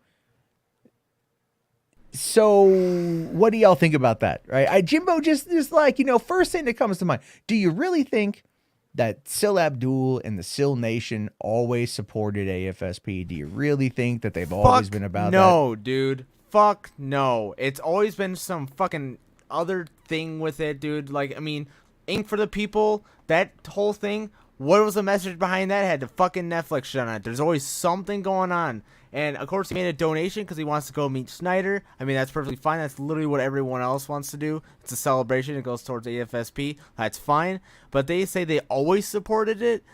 I mean, last time I checked, Project Justice League Part 1 and 2 dropped there's not a fucking word from you or your crowd. If you always support AFSP and the message and the why we fight, you son of a bitch, why didn't you fucking support it then? And the whole thing is basically showing in an animated form Zack's vision. If you guys truly want to see it fucking done, why won't you guys at least throw your hat in the ring and get your audience to support AFSP and this project? But no, if it's not done by you or your fucking crowd, you don't give a goddamn shit. That's very true. That's very true. Thank you for that, Jimbo. And then I just we got a fucking wicked ass $100 from Todd. Todd, buddy, thank you so much, sir. Thank you so much. Saying here, I have told people for 2 years that the Snyderverse was a trilogy, but people kept saying that it's not a trilogy, and now Zack says it is, and people still don't believe him. The reason why they don't believe him, and again, look, I know we poke fun at a fair amount of people who are crazy, and you know, everything else, but I do think that there is a genuine desire to see more. I think all three of us here and the 102 people watching right now generally have a desire to see more. Maybe not everybody, but that's okay. And in part of that, though, it's kind of like looking at the business of Hollywood and everything else and how Warner's has been changing and how the Snyderverse kind of went through, again, multiple regimes. A pandemic is one of the things that allowed it to happen. There's a lot that went into it in order to build it out. But the problem, though, is just that nothing is ever set in stone. And, you know, getting what we got, we should be thankful this is what we have. And the people that are dedicated to try to pushing for more is just, at this point, it's cope. At this point, it's just absolute pure cope, because there's everything in the universe. Everything says it's done. You know, Zack is happy creating his own universe. The motherfucker gets to make his own Star Wars. Right? Which is pretty badass. Why the fuck? Yeah, dude, like, why the fuck would you want to play in somebody else's sandbox when you have the tools to make your own and you have the hundreds of millions of dollars in budget to be able to back it up? It makes no sense to me. You know, it's like, as much as I love like Batman, and like, if I was to be offered like, you know, we'll give you $100 million to do a Batman movie, or 100, or, you know, or like 50 million to do your own movie, I would do my own movie. It's like a Batman movie would be cool, but it's like that's years of your life dedicated to, like, you know, a universe, and it takes a lot to get like to really get into that whole thing. And I do feel that to an extent, a lot of filmmakers are kind of edging away from wanting to do a superhero movie, because it's like, for one, the time investment, the oversight from the corporate side of things. I mean, if you look at Marvel, and I know Todd here, Marvel's the gold standard. We're going to talk about Marvel here in a little bit too, because there's some shit going on with that right now too. But it's like, you know, even them, they basically have got their world figured out. They bring in these directors for hire, so to speak, who, you know, kind of like act on behalf of the showrunner, which would be Feige and everyone else at the top. And that's what they create. You know, if you got to think of it like it's a television series where you've got the showrunner, the executive producer, Kevin Feige, and they have guest directors. And that's kind of what this stuff is. But it's, you know, again, would you think at this point in time, Kevin Feige is like thinking to himself, man, I've been doing this for like 20 years, over 20 years. It'd be nice to go do something else. It'd be nice to go create something new, or maybe nice to go and play in another sandbox. Like, give him Star Wars. I just thought of something. What's that? I just realized something. James Gunn didn't lie. Explain. Zack literally, like, think about it, right? WB had to sign off on this event, right? Yeah. What did James Gunn say? What did James Gunn say? He that Zack contacted him or reached out to him probably to plan this event. So when James Gunn said he talked to Zack, I believe that James Gunn didn't lie, because like if he had a contact, and what did Zack say when it was talking about, like, didn't say WB and stuff though. But I'm saying though, he said James is my buddy. He clearly would talk to James about this event. James Gunn did not lie, because like they're doing this whole event, and James Gunn had movies on their property. You know what I'm saying? Like, exactly. And James Gunn is in charge of these. Like, when James Gunn said, I talked to Zack, he didn't lie. No. I mean, I don't see in any way why he would have lied. But it makes sense now with what Zach said tonight. It definitely makes more sense. Well, yeah, clearly they would have had to work with, Pam Abdi and Mike DeLuca would have helped on the Warner Brothers side of things, probably securing the IMAX, as well as doing working with some of the logistics of it, because it is still Warner Brothers distributed. Right. It's also possible that, coordinating with DC Studios in order to work with them to get the ZSJL formatted for IMAX might be something that they would have handled. Either way, there would have been a lot of back and forth across the board. Now, one of the things Zack had said, if you listen, is he had made a comment, and he said the people there now have been nothing but kind and supportive. And I mean, obviously that's possibly like a dig at, Emmerich or Hamada or whomever, right? Right. But obviously it's like, and he knows, because Mike DeLuca did, I think, produce Suicide Squad. So Zack does have a relationship with him and they're clearly friends. Right. And so it's like, okay, like they obviously, he's his buddy. Because, Hollywood, like, again, people got mad at Zachary Levi for going on a ski trip with Peter Safran and his wife and like being friends with James Gunn. It's like, do you not know that people in Hollywood, like, they're friends with each other? Like, it just happens, like, it's just, that's how it happens. It's what? weird. What do you mean? It's like, what do you mean people know each other in the industry? Huh? That's the thing. It's so stupid. But anyway, there's it's really not that big of a city, you guys. It's really not that big of a city, especially if you know where to be. But I'm just saying it's true. It's really true. If you know, you know. If you know, yeah, they're all at the La Quinta in Hot Tub. There you go. But the thing to consider here is that, yeah, like the people, Zack is sitting there praising Warner Brothers, praising DeLuca, praising Abdi, and then probably even to some respect, even praising Gunn for being kind.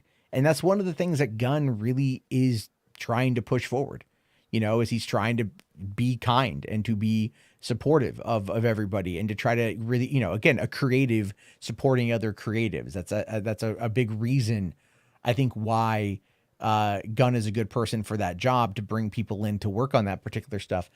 And from that perspective, and so, yeah, Zack clearly is happy about this, but this is, come on, what he said tonight was literally how he acted it was literally like it was the end. He knew it's like, this is full circle. This is, we got Rebel Moon coming. There's going to be a trailer for Rebel Moon dropping. I think right after or during this event, there's a trailer for Rebel Moon that's dropping. Clearly, Netflix today said that, they've got 4 films they're working on. They're doing extended R-rated editions of Rebel Moon 1 and 2, which means that they are backing this. Right. And they know that Zack Snyder's extended cuts generally tend to do pretty well. Right. Because people if I would just wait for the extended cut more so than anything else, but whatever. So yeah, that's where we are with this stuff. I mean, it's really easy to kind of put it all together. Right. It's really easy to kind of figure that, which is why I have to show you guys this. I was just looking around on there and on Twitter, and I came across this right here. So Wayne T. Carr had posted this on Vero. Watching 300 today in the theater that Zack built. This will be nostalgic, at the ACCD where they're going to be doing the event. Right. So this guy here, Sean of the Bat. Right, says watching 300, yeah, right. Previewing ZSJL GL cut, I bet. Oh my god! Right, it's like, for one, why would Wayne T. Carr lie? Right. Watching. If you've talked to Wayne is very legit. He's down to earth. He doesn't care. Like, he will say he's very straightforward. He doesn't do hints and stuff. One thing I do like about Wayne, and I did unfollow. Sorry, Wayne, because you don't know the crazies that you supported with this hashtag thing, but I still love you, Wayne. But Wayne will actually answer the questions, yes or no. He doesn't do the whole if he can't say it, he'll just say straight up, I can't say it. He doesn't hint, he'll just say, I can't talk about it. So yeah. Wayne is very straight up when it comes to questions about things like this. So if you ask Wayne, were you really watching 300? He'd be like, yeah, because that's who Wayne is. Wayne doesn't play games like that. So, and these people don't know Wayne. And it just blows my mind that this has to be discussed, where everyone has to dissect what people mean by things or try to come up with conspiracy tinfoil hat stuff. It's like when people say things, just they say things. Zack couldn't say things because he's holding for the announcements for the event. He doesn't want to say too much. He doesn't want to give too much away. He doesn't want to spoil anything. And people have a lot of questions. Like you can see him withholding and thinking of ways of saying things where he can give people at least an answer, but not give people the full answer because it would spoil stuff. But people will take that and run with it and be like, oh, he means this and that. It's like, no, he just means what he means. Simple as that. Yeah. All right. It's no, you're right. You're absolutely right. There's a lot that you know, he does like to hint around things and kind of do whatever with that. And I get that. You know, I'd prefer more of a direct approach, but he doesn't want to let anybody down, and you can tell. You can tell he doesn't want to let anybody down. But he also understands the business side of it too, which is where these people, like, how many people would leave if he said that it was over? That isn't a lot. Because they're all not there for him. They're there for what they want. And if he tells them no, like, yeah, there'll be a lot of people who will obviously be devoted and still be fans. But then there'll be the other people that'll just be like, oh, pissed off, like, oh my god, like I can't wait to see the comments of people saying, oh, he's buddies with James Gunn. Oh yeah, we're done. We did, you know, it's just stupid. Well, I'm kind of curious because I haven't gone and looked at this yet, and I know Jimbo's getting some grub. So this is Sill's page on Twitter. You know, talking about all right, like yeah, it's bad. It's bad. Casey here, $475 to attend all 3 films at Snyder screening event. That's a lot of money for his fans, and not including travel. I'm like, again, the idea there is, I do like this one here. Who asked you to go? I mean, it's a fucking charity to raise money. Of course, sure, it's going to be expensive. Well, I mean, I do think it's a bit overpriced. If you want my honest opinion, I do think it's a bit overpriced considering the economy that we're in.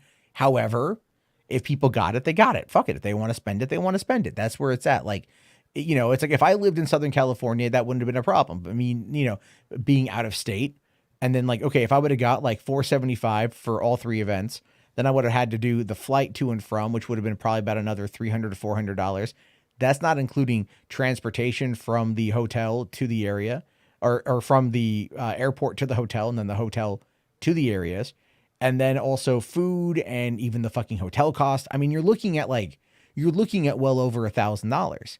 1,200 right. Maybe. Well, the thing people don't, like I said this when it was announced, you know, like, so when they have events like this or conventions, like this is an actual con. Cons are literally announced, usually most cons a year out.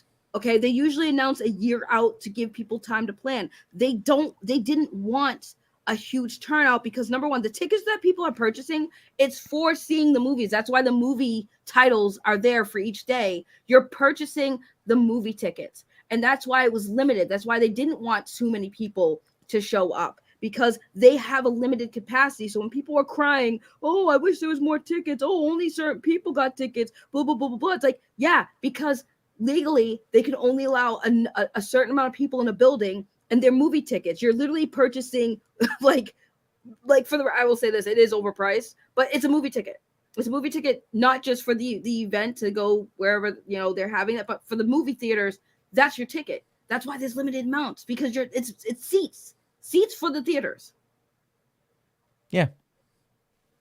Like, that's basically literally about it. Yeah, that's basically about it. It's just like they only have limited space. Now, I did see other people talking about, like, could you have done more? Could you have other screenings, right? Could you rent the IMAX for the entire day?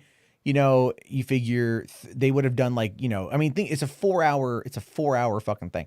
How many hours are you going to be up, right? Like, you could do about 3 probably in the day. You know, you do one at 10, you do one at 2, and you do one at 10, you do one at 3, and then you do another one at about 8 p.m., right? And that would take it from 10 a.m. all the way to midnight. That's pretty average. And you could fill that. You could easily fill that many times over and have people go. There was someone I saw in the chat asking, on Dave's chat, asking, would it be possible to, like, expand the theater to, like, bring in more people? And it's like, look, these theaters, you know, they're designed to rotate audiences in and rotate audiences out. it would have been really cool. Like, cause I remember when they did the, when they released the DVD of 300 in the summer of 2007, they actually rented out Petco Park across from San Diego Comic-Con at the convention center. And they actually aired the movie on the Jumbotron.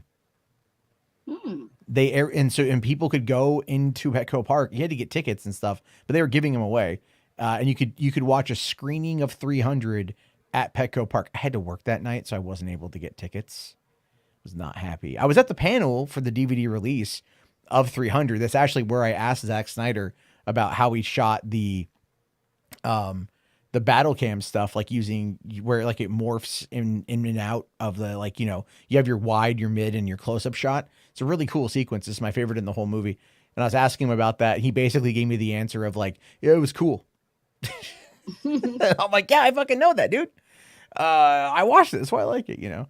But, so yeah, I mean, even at one point, there's even a panel that Kevin Smith was on with Zack Snyder, with like visionary filmmakers, like, a couple years later, whatever, I forget the year. And they were talking, and Zack he's gotten better at public speaking. He's gotten a lot better at it. He wasn't great at it for a while. And he was trying to he was kind of stuttering his way through an answer or having trouble answering. And Kevin Smith is basically just like, man, thank God you got a great visual eye. I think this was 2009, right after Watchmen had come out, or maybe it was 2008 leading up to Watchmen. So there's a lot there with that. Anyway, let's go on to this, because there's some more shit here. So, I mean, I'm blocked by Leon of the New Geek, so I don't really give a shit. But apparently it's like, you know, Zack was wearing a Netflix hoodie. And yes, it's like, he's working with Netflix, the fuck? Because of Rebel Moon. But again, it's like this kind of false bravado, this kind of false hype is what I'm talking about with Syl. Yeah. It's this kind of false bullshit. It's a lie, you know. You got most Snyder fans are psyched for Zack's obvious Netflix future, and we still love DC as well, especially the way he did it. If it's possible for him to helm some licensed projects, it doesn't hurt to ask. The difference, see, here's the thing with that though. You can ask, but asking is also asking is not demanding. When you constantly spam a hashtag and you show up at some random lawyer's office thinking that that's going to be Zack Snyder's work, you know, and like, that's weird. That's some single white female shit, to quote Grace Randolph. Gets in there a little bit kind of creepy. You know, it says here, like, Cell will be in the motherfucking building, right? So that's like, see, that to me is a problem. I'll be fair. I'll be honest with you. Having like those guys in the room, I think is a problem. If you want my honest opinion. Again, shows, hey guys, we know why we fight. We know why we care. Clearly fucking not, because you're like selling the building. No, buddy, that's not the fucking point. The point is to go there, celebrate, and raise money. And obviously, you being there buying tickets, yeah, you're supporting it, running it. But it's like, dude, come on. They practically answered the question tonight, so I really should be no need. He straight up asked. What exactly do you think this Sammy's saying here, right? Low key, I hope y'all got some good questions for Zack at SnyderCon, because he just ended the "Is Zack still interested in DC" debate. It's a wrap on the question for real. What was the wrap on that? They think that Zack is still interested, and that that everything they're doing is working, is basically what they've been saying. I hate to break people's bubbles, but like, I know Snyder Queen was like, "Oh, everyone thought I was crazy about my hands theory. There is clearly symbolism. Yes, Easter eggs. There's no symbolism involving like, and Zack's not going to tell you the Easter egg. I mean, again, it's just all this reach, and they sit there and say, "Oh, you guys think we're reaching?" It's like, you are though. It doesn't take a genius to see how much reach you guys, like anything if Zack doesn't say the words, it's over. You guys will find every reason. Like, obviously, Zack's not going to say it's over, because the first stream that happened, he mentioned a book. And I think that's the direction that he's going to go in, because why mention a book when the question about Snyderverse pops up? He talks about a book, and they're still thinking, well, it's going to go to Netflix. They don't want to do that. They're not. We've been saying it. And y'all are just too stubborn and too thick-headed to believe it. It's like literally, like, fuck off. You people are literally lost your minds. Nothing that man will say except for it's over is going to do. Sorry, I just had to get that. No, I get you. In fact, actually, Straight up, dude. Straight up. Well, here, even this one right here, this is what I found the thing, right? So after 24 hours of having people mocking my poster hand theory and calling me delusional, saying I'm an occult, well, to have Zack Snyder confirm we was right about the poster having hidden symbolism, it's like, no, that's not what you fucking mean, you know? That's not even remotely what he said. Like he said, like when he mentioned the statue, he was basically. And here's the thing: when I watched it in the beginning, when they mentioned the statue, when he said that, this is exactly the prediction I had. I was like, oh God, what I said in the group chat, I said, oh God, he's giving these crazy fans some ammunition tonight, and then what happens? Exactly what I say, because they're predictable. Dude, like I think everyone who was in that mindset when Steven asked that question and was like, oh shit, here we go, and then he didn't directly say no, so it's like, all right, fuck it. He didn't directly say no and shit, so they're gonna find a way to, like, whatever little tiny word he says, they're gonna find a way to be like, all right, guess what, guys? He's telling us to keep fighting on and making hashtags and going to Stone Quarry, you know. Right. Yeah, and I they know. didn't even say and watch, because like if I watched a little bit after, right, and there's some important things that the panelists said after Zack left, and Steven, this is why I love Steven. Steven is wicked smart. Okay, Steven explained like his asking the question, and one thing he said is that it doesn't matter what Zack says, like or anything involving this, they will never stop. They will always find reasons to keep going. It doesn't matter at this point. No matter what Zack says, unless he says the words, it's over, I'm moving on. Unless he says those exact words, they won't stop. And even if Zack says those words, they even might twist it. Guys, he doesn't mean it. It's all, he's saying it because he wants us to keep going. That's the type of people these people are. So Steven was like, it doesn't matter what Zack says. And here's the thing, again, he joked about it. He's like, oh yeah, no matter what the crazy, because there was a point too, I should have clipped that, where Steven goes on and says, oh yeah, I can't wait to see how they spin it on Twitter. And Zack laughs about it. Because even Zack thinks it's funny about all the crazy shit being said. Like, yeah, oh, yeah. That's what, and of course they didn't post that part. Ignore that. I mean, fucking. Well, like, Zack's laughing at the big thing that they're talking about, because I went and I kind of did a bit more looking on it real quick, was they're talking about how Zack said it would be amazing, I guess, if Netflix did it, but like he's got no say, right? He's got no say in any of it. So they're like, oh, he says it's amazing. It's amazing. It's like, oh my God, you guys. This is where, like, look, I just fucking, like, heroin should be legal. You know, just like let him just like Christ. Just fucking, look, here's the thing. I read, apparently the United States clip it. Fuck it. Who cares? Not like I'm going. What are they gonna do? Get mad at me again? He's out there saying some stuff. I'll say a lot more. What Uberfax had said that out of all the cocaine usage in the world, America is responsible for about 37% of the world's usage of cocaine. And I think in a situation like this, we could get our numbers up. Okay, because these kind of fuckers are like clearly either in need of it or need to detox from it. That's just where we are. It's so funny to check it out. Anyway, there's just, again, it's so bad. It's just like, it's like just watching someone repeatedly like punch themselves in the nuts on the subject, and you're just like, okay. I think that's like me just kind of being frustrated with it. It's funny, but it's like, all right, By the way, hold on, Todd. Clerks 3 was disappointing. False, sir. Whoa. Clerks 3 was not. I got very Hot very. take. That's a hot take. I love Clerks 3. Wow, look at you attacking your own viewers. Wow. Oh, Casey Welsh. Wow. They never talk about Rebel Moon. Yeah, that's true. They don't. They never talk about it.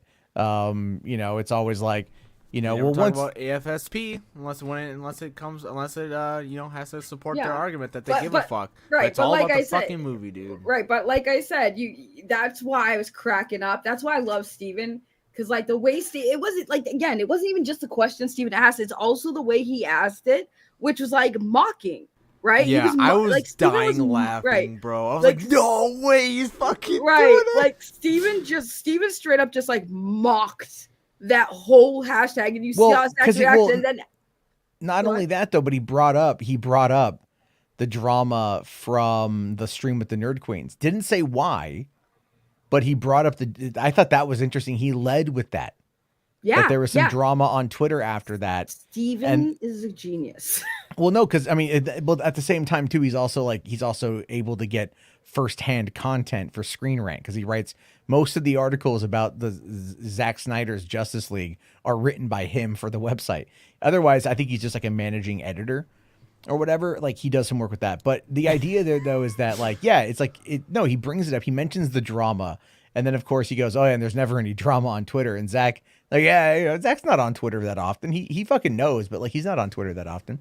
Post that, he might be scrolling through Twitter. Yeah. You don't know the man. Yeah, no, I'm pretty sure everyone has to take a shit and go on Twitter. Yeah, exactly, you know what I mean? right? Exactly. It's all like, I mean, like, I got kids, man. I sneak off to the bathroom. I'm just gonna doom scroll Twitter for 10 minutes. But that second comment after Zack answered, he's like, yeah, there's no way that they're gonna twist that on Twitter, and Zack laughed at it.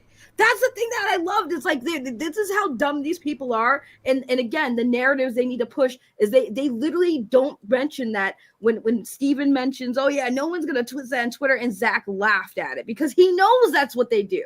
He knows it's what people do. They twist everything. And that's why he laughed at it. I was like, that to me is Zack saying, yeah, everything I'm saying and take it like I'm saying it. Like, don't spin it. This is what I'm saying. Like, holy crap, man! These people.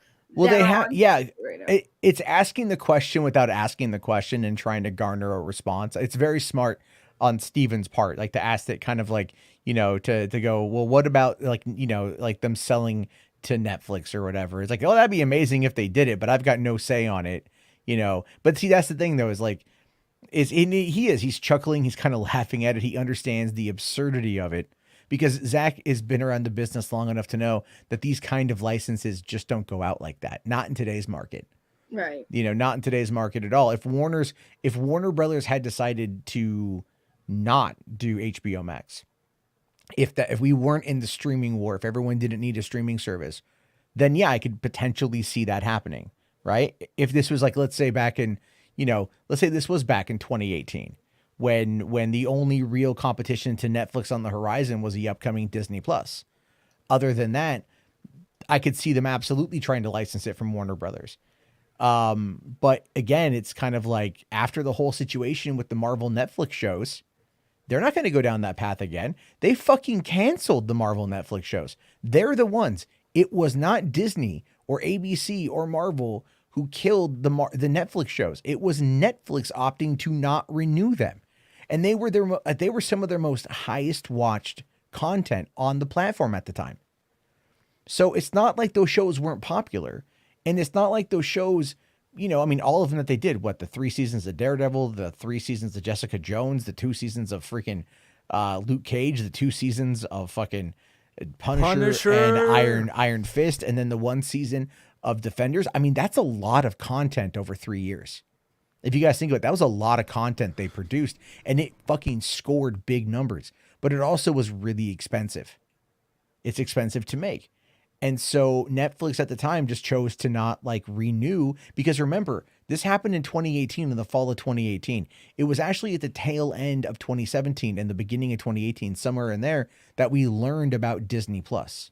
Because what you guys have to remember is in the summer of 2017, Disney had the opportunity to buy Twitter. I know this is kind of weird, but they had the opportunity to buy Twitter. And what they decided to do instead was, I think they bought a company called BAMTech, which is the software that runs Disney Plus. And that is when they decided to start working on Disney Plus, was in 2017. So it kind of makes sense for Netflix at the time to just cancel, to not renew those contracts, because, either they knew Disney wasn't going to want to renew them anyway because they were going to have the Disney Plus, or they just didn't want to, have that headache or whatever. I don't know the particulars. I'm merely spitballing. But if you look at a timeline of events, you can see why it happened. There's no reason for Netflix to want to get back in and to license that kind of content again. It doesn't make any sense for them. It's not business savvy for them. But of course, people who don't understand, anything are the ones who are just too goddamn funny. I'm like so mad right now. They're talking about anime, and I'm like, the one time I'm not on the panel, y'all are talking. Well, then go get a link and go on there and do anime. I'm not going to be on for much longer anyway. No, they're not going to give me a link. Who's talking about anime? Forget the vodka stream. They're still going. They go late, but they're talking about anime. I was like, of course. And I typed in the chat, I'm like, of course you guys are talking about anime when I'm not on the panel, when you know that's my expertise. Okay, yeah. Yeah, they're not gonna have me. Trust me, they're not gonna have me on. I've been branching out with more anime. After last week's craziness, they're not having me on there after Zack was on. You're a menace. Toxic menace melons. I don't care anymore. I don't care anymore. Everyone can catch hands. Star Wars. Star Wars. Wait, guys, what the fuck? Holy shit. Kind of breaking news, so to speak, I guess, or maybe what? Kanye West has officially ended Yay 24. Oh my god, that's cool. But wait. You guys got to see why he did. Oh, why he did, okay? I forgot Kanye West still existed. Yeah, a lot of us did. Yeah. But this is what Kanye posted. Watching Jonah Hill in 21 Jump Street made me like Jewish people again. No one should take anger against one or two individuals and transform that into hatred towards millions of innocent people. No Christian can be labeled anti-Semite knowing Jesus is Jew. Thank you, Jonah Hill. I love you. What the fuck is bro? I can't. I fucking can't. I fucking can't. What the fuck? I fucking can't. Bro, this has to be true. Jonah fucking Hill, bro. I fucking can't. Christ. I fucking can't. He'll make me like Jewish people again. I can't. No, it's apparently it's from Instagram and it's apparently real. I didn't realize here. It says Kanye West on Insta. Oh my god. Oh my god. So 21 Jump Street made him like Jewish people again. What the actual fuck? This is so fucking stupid. You're fucking watching one of the stupidest fucking movies with one Jewish actor made him like Jewish people again. Oh, Jimbo, Jesus Christ. What the heck? No, Shiny. Kanye doesn't understand what being cheeky is. Oh my god. Or joking. Kanye doesn't joke, dude. Like, have you ever heard Kanye crack jokes? Kanye don't joke. He's really weird. He's really weird. Oh god, this is the best thing. So this is on Instagram? It's on Instagram. Dumb but hilarious. I can't even find him on Instagram. It's Kanye. I'm trying to see if this is legit. I'm trying to see if this is legit.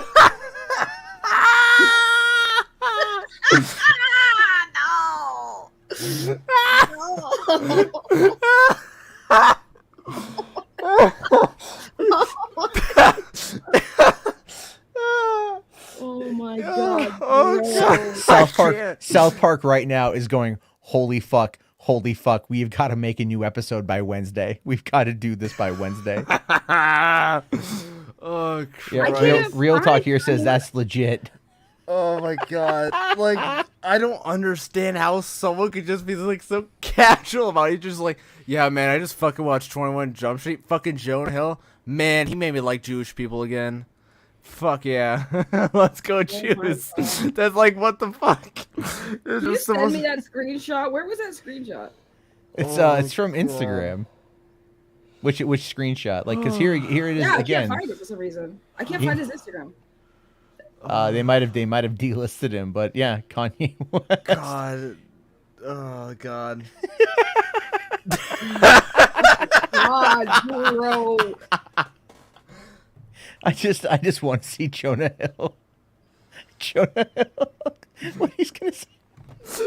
Especially after he just did a movie called You People that was literally covering Jewish stuff too. He literally played it. Oh god, I can't. Oh god, especially after watching that movie, and then now seeing this, I just find it hilarious. God damn. Well, they Stop, fucker, stop. Stop. Holy shit, man. Holy God, shit. Thank you for that breaking news. That was fucking worth it. Oh god, that was so worth it. Yeah, Ryan Hartwell says Jonah Hill. Thanks, I guess. Exactly. Ralph Stubble Titzer says Jonah Hill should be the next Superman now. I mean,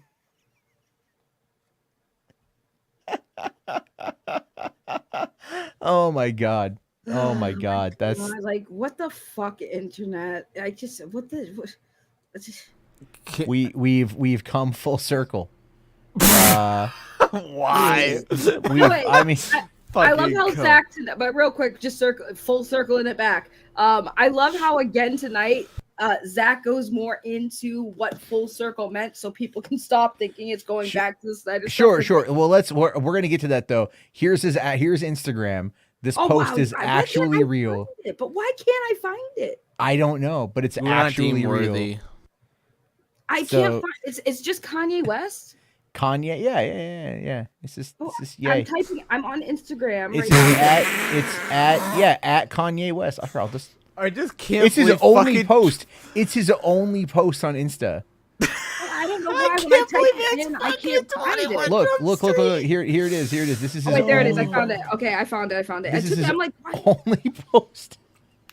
I just can't believe 21 fucking Jump Street and Jonah Hill. 21 Jump Street is a good fucking movie. Yeah, but of all fucking movies, dude. He was like, yeah, I like Jewish people now because of fucking Jonah Hill and 21 Jump Street. Oh my god, that's just fucking ridiculous. Well, I mean, you know what? Whatever gets the job done, man. Whatever gets the job done. You gotta, you know what? You gotta make it work.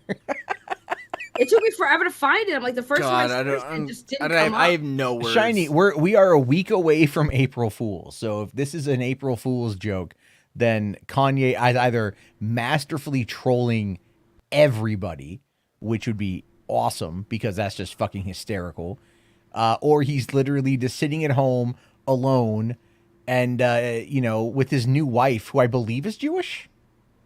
He got married to some new woman. Way. He got married. Look him up. Look it up. Look especially after his fucking like Nazi merch and shit. He's like, I'm gonna go marry. What? Yeah, no. Like I saw something about that. He married some woman who apparently is like Jewish and shit. Like that's just the fucking thing. That's where they are, man. That's where they are. I guess I don't know. Kanye is a whole new breed of people. He's his own species at this point. Yeah, Real Doc here says either way, it's a win. I mean, you're not wrong. You're not wrong. Fourth here says the power of filmmaking.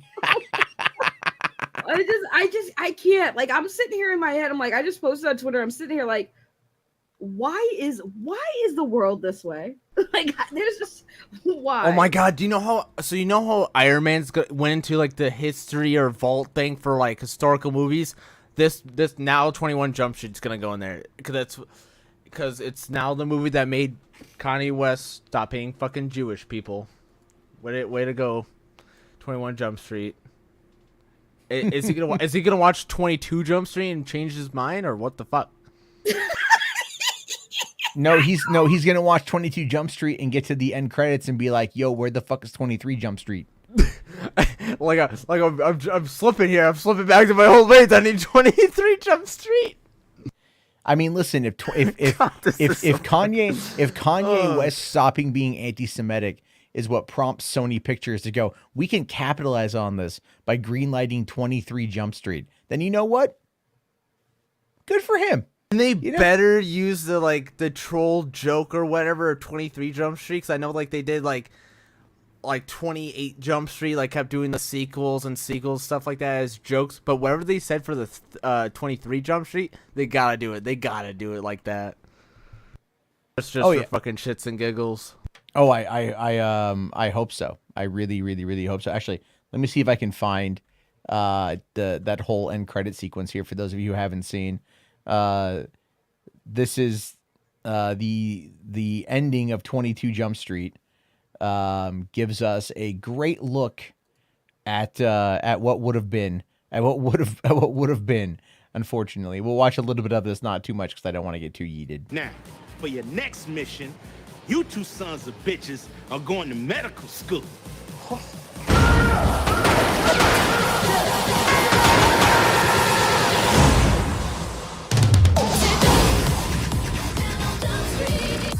This time, foreign exchange students. Awesome. Yes. In Russia. What? До свидания. Водка сода.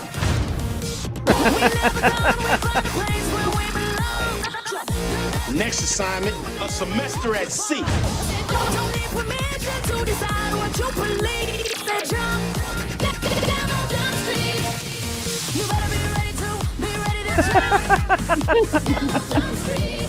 You two sons of bitches are going to culinary school. There's a microchip in this empanada. Old family recipe. Best to keep it a secret. Oh, yeah! Work hard, play hard. You may not want to quit your day job. Undercover, on the loose. Don't let them recognize your face card. This king shit. The team equipped, and we about to empty out like New 3 assignment. clips. Does Schmidt look any different to you?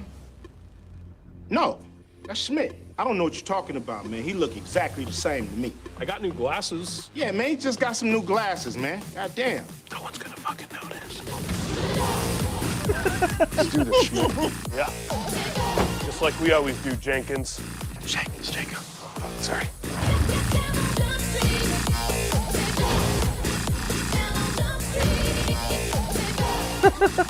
Really glad you're back, Schmidt. What are you talking about? What contract dispute? I've been here the whole time. Man, shut the fuck up. How about a flight academy? All right, sorry. I'm getting the notification. Anyway, you guys can tell that shit's fucking great. It's so goddamn good. I like when they had Seth. The Schmitz, what happened? You look at him. What do you mean contract dispute? Like that shit's hilarious. Dude, shut the fuck up. I'm waiting. Oh my god, I'm waiting for him to say I'm waiting for him to say something about Seth Rogen now. God damn it! God damn it! Why? Why So- Kanye do gotta do this shit? Watch the end credits 22 Jump Street. Go, I just saw Seth Rogen replace Jonah Hill. I hate Jewish people now. and then people will be like, keep watching, Kanye. Keep watching. Just make the next 30 seconds. Just be It's the next okay. 30 seconds, It's you'll be okay, Kanye. It's okay, Kanye. You can just power through it. Power through it. Like after he gets to it, you're gonna see another tweet. All right, I changed my mind back too.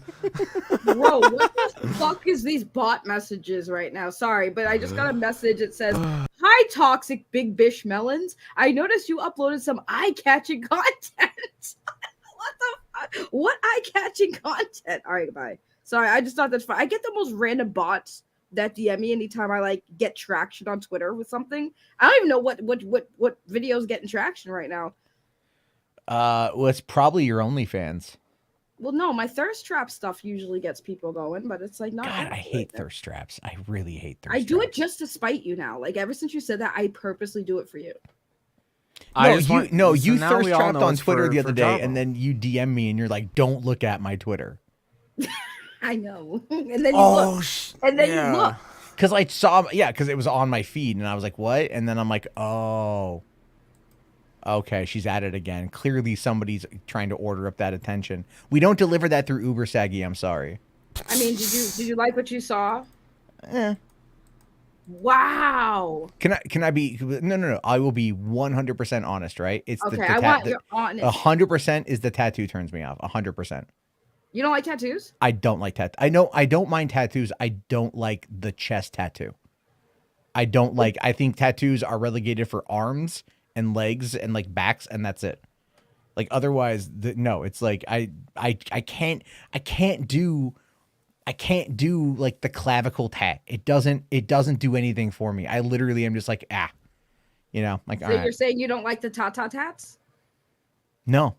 You know, it's, my ex said the same thing, that he didn't like tattoos, and then when I got like my because I got my tattoo on my chest to like rebel. As a after we it's like separated. a fuck. Yeah, you told me it's like a fuck you to him. Yeah, it's like a fuck you to him. But then when I saw him, he was like, I actually like it, and I was like, oh, I fucking hate you.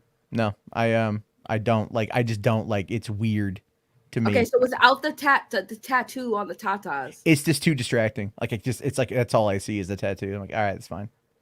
But see, the other thing with that too, though, is you got to understand is like, I look at you like a really good friend, like someone that there's like no sexual attraction. So there's like it's like for me, I'm like, I don't need to see that. So wait, hold on, wait. So you're telling me like you can't have a friend and just be like my friend is attractive? No, it's I view it more like it's kind of like, again, the concept of a thirst trap is to thirst trap, right?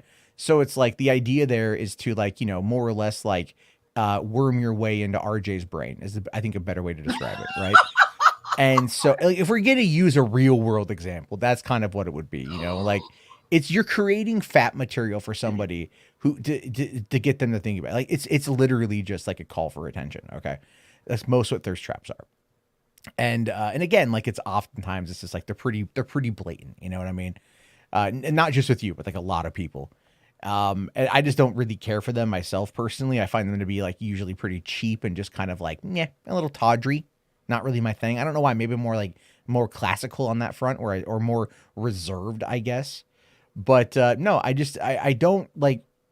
I don't think you are an unattractive woman. I just don't have that attraction towards you. So for me, seeing that kind of stuff, like I'm just drawn to like the other particulars of the imagery. You know what I mean? It's like it's okay. that. Listen, you said I wasn't ugly. That's all you need to explain. Thank you. Yeah, Thank no, you. you're not ugly. You're not ugly. It's not that at all. It's just I just yeah. needed you to say it. I just don't have I just don't want you to think like I'm not trying to put you down. Nothing. I'm really not trying to put you down. It's no, I know. I'm just giving you shit. Yeah, it's kind of it's like a weird, like, because we joke about a lot of stuff. So like I don't want anyone to ever think like it's anything past joking. That's all it is. But it's also like it's kind of like seeing your friends in positions of like, you know, particular state of undress, like you're like, I don't need to see that. Like that ain't for me. You know what I mean? Like it's like you're like, oh, I have an OnlyFans, and I'm all like, I will never click on that because I don't need to. Jarbo's over explaining why he's not a. I'm super. I guess you could call me. This is kind of sus. It's Jarbo. It's kind of weird because it's because I'm trying to. I feel like it's kind of embarrassing, to be honest with you, like on my end, because I'm trying to be like, how do I frame this in a way that is not? I don't want to like hurt Saggy's feelings. You don't want to be rude, but you also want to be honest. Wait, did you say you don't want to hurt my feelings? Are you serious? You know what I do for YouTube content? Like, come on. No, I know. I know. But I mean, we joke, but like, I don't want you to ever think that there's like a genuine thing that I'm saying. Like, I don't ever want you to take that to heart. Like, I'm totally cool with like sex work. I'm totally fine with like all that shit. I don't care at all. It may not be for me. I won't engage with it personally, but I don't care that it exists. You know what I mean? So it's like, if you find value in doing that and you find a way and you enjoy doing it, I don't want to ever say anything that's going to make you like feel like you shouldn't do it. You know, even though it's not aimed at me and I don't care, I just don't want to see it personally, but it's like, I don't ever want to like, that's the weird thing is trying to navigate it. And I know I'm over explaining this because this is just where my OCD comes in. Yes. And so I'm just, that's where it sounds, I know it sounds like I'm trying to like cover up something. What the fuck is a stream? What? I don't even know. All I'm saying, it's such a weird thing. It's such a weird thing. I'm just saying it's just like, not this, it's just not, it's just not that. Like, it's just not for me, I guess. I don't know. I'm sorry. Like, I just don't do it. Have fun doing it. He doesn't find you attractive. Yeah. I mean, anyway. Don't read what I put in the private chat. I was just trying to fucking piss. I was just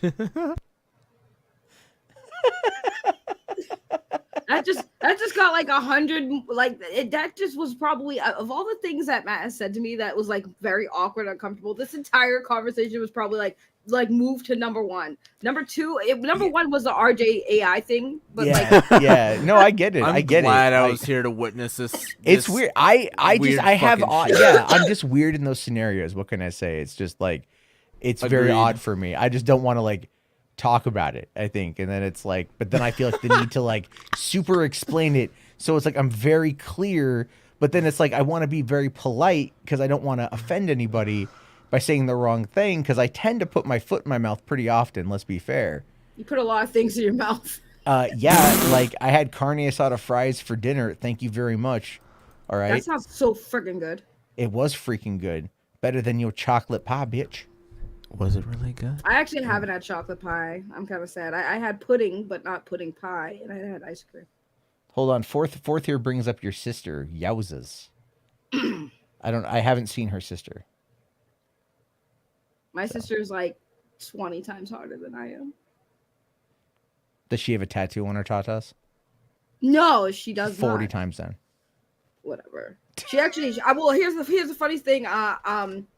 She always wanted a tattoo, and I paid for her very first tattoo, and it was on her arm, and it's of a anime Neon Genesis Evangelion. It's one of the units, and she has it on her arm. And then she went ahead and as she got older, she got her own tattoos. But yeah, I paid for her very first tattoo, and then I paid for my very first tattoo.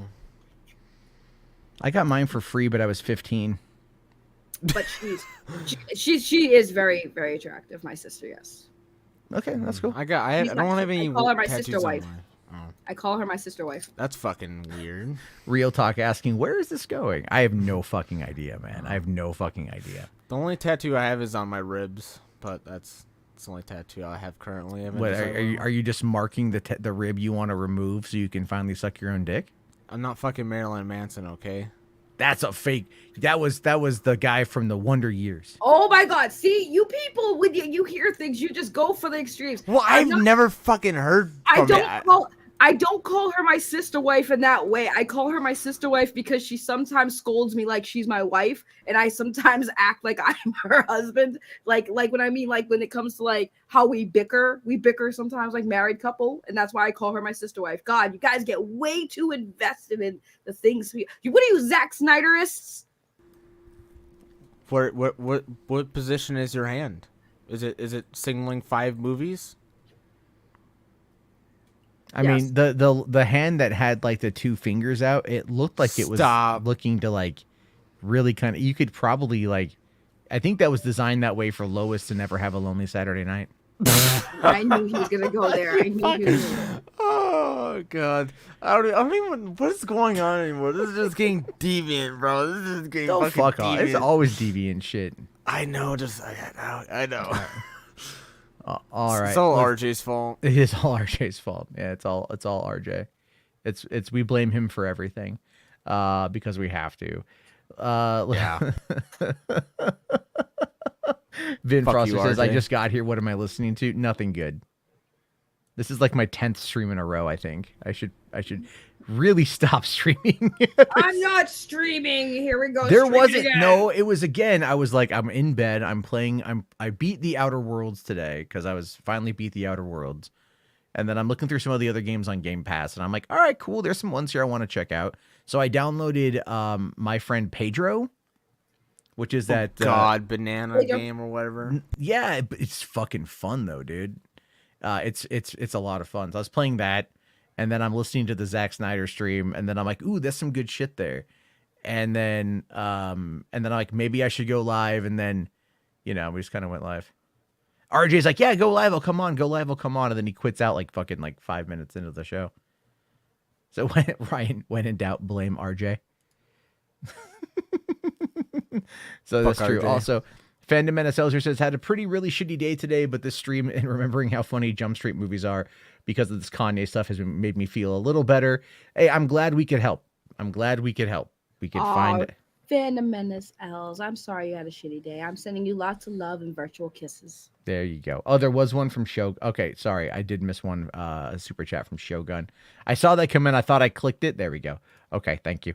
But if it was trolling, doesn't make sense. Just, yeah, would you think that Kanye, like what? I mean, do I think Kanye would troll like that in regards to saying he loves Jewish people now?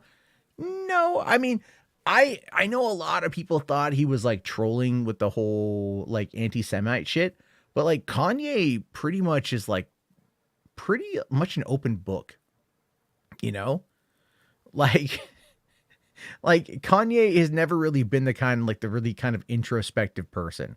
It's all kind of there, and so yeah, like it's just Kanye. It's just Kanye. It's just yay, sure.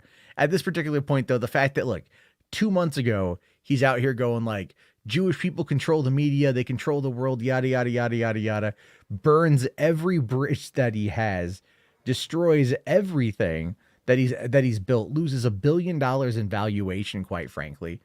And then 2 months later, he's just chilling at home. You know, it's like right past the 10th anniversary or the 11th anniversary of 21 Jump Street. He's like, man, it's pretty fucking funny. That Jonah Hill, he's pretty good. What is he, Jewish? Shut the fuck up. He's really? Man, I love Jewish people now. That's probably how the conversation went down. It's like, no, he's not Jewish. He's Irish Catholic. I didn't know Jews were funny. Yeah, show him. God. Someone should immediately airdrop him like Blazing Saddles and just be like, here, this is written by Richard Pryor and a whole bunch of Jewish people. In fact, actually, one of the writers, one of the 5 writers on Blazing Saddles just passed away the other day at the age of 91. And so that is a definite loss right there. Yeah, you know, Jeffrey Brown here says Kanye has done some pretty unforgivable shit. He's irredeemable. I mean, that's entirely your perspective. Like, that's fine. Oh no, I agree with that though. I do agree with that. Sorry, we're just laughing our ass. Yeah, we're just Hitler merch, dude. We're just laughing our ass off about the whole fact that it was just like watching 21 Jump Street was like, dude. Stop. I don't need to start breaking out laughing. Kanye literally was like, Hitler was a good guy. And I'm like, no, dude, there's no redemption. He had fucking Hitler merch, bro. That's fucking nuts. There's no redemption for Kanye. Kanye is literally crazy, insane, and he needs to be institutionalized immediately.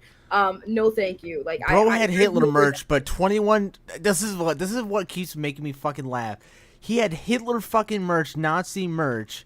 But fucking 21 Jump Street and Jonah fucking Hill made him change his mind. That's fucking insane to me. The only thing that Kanye West is now is the celebrity lol cow.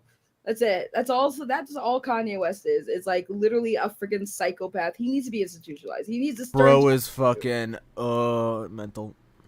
Yeah, there's no redemption qualities with Kanye West. I'm sorry. Like, even his music, like, I don't even listen to his music anymore, and it sucks because I like his music. I'm like, I'm not gonna support you, dude. Like, I'm not gonna support your freaking pockets, so you could buy freaking Nazi. Hold on, hey guys. He had a song named Black Skinhead. Look at this. Look at this one. God damn it!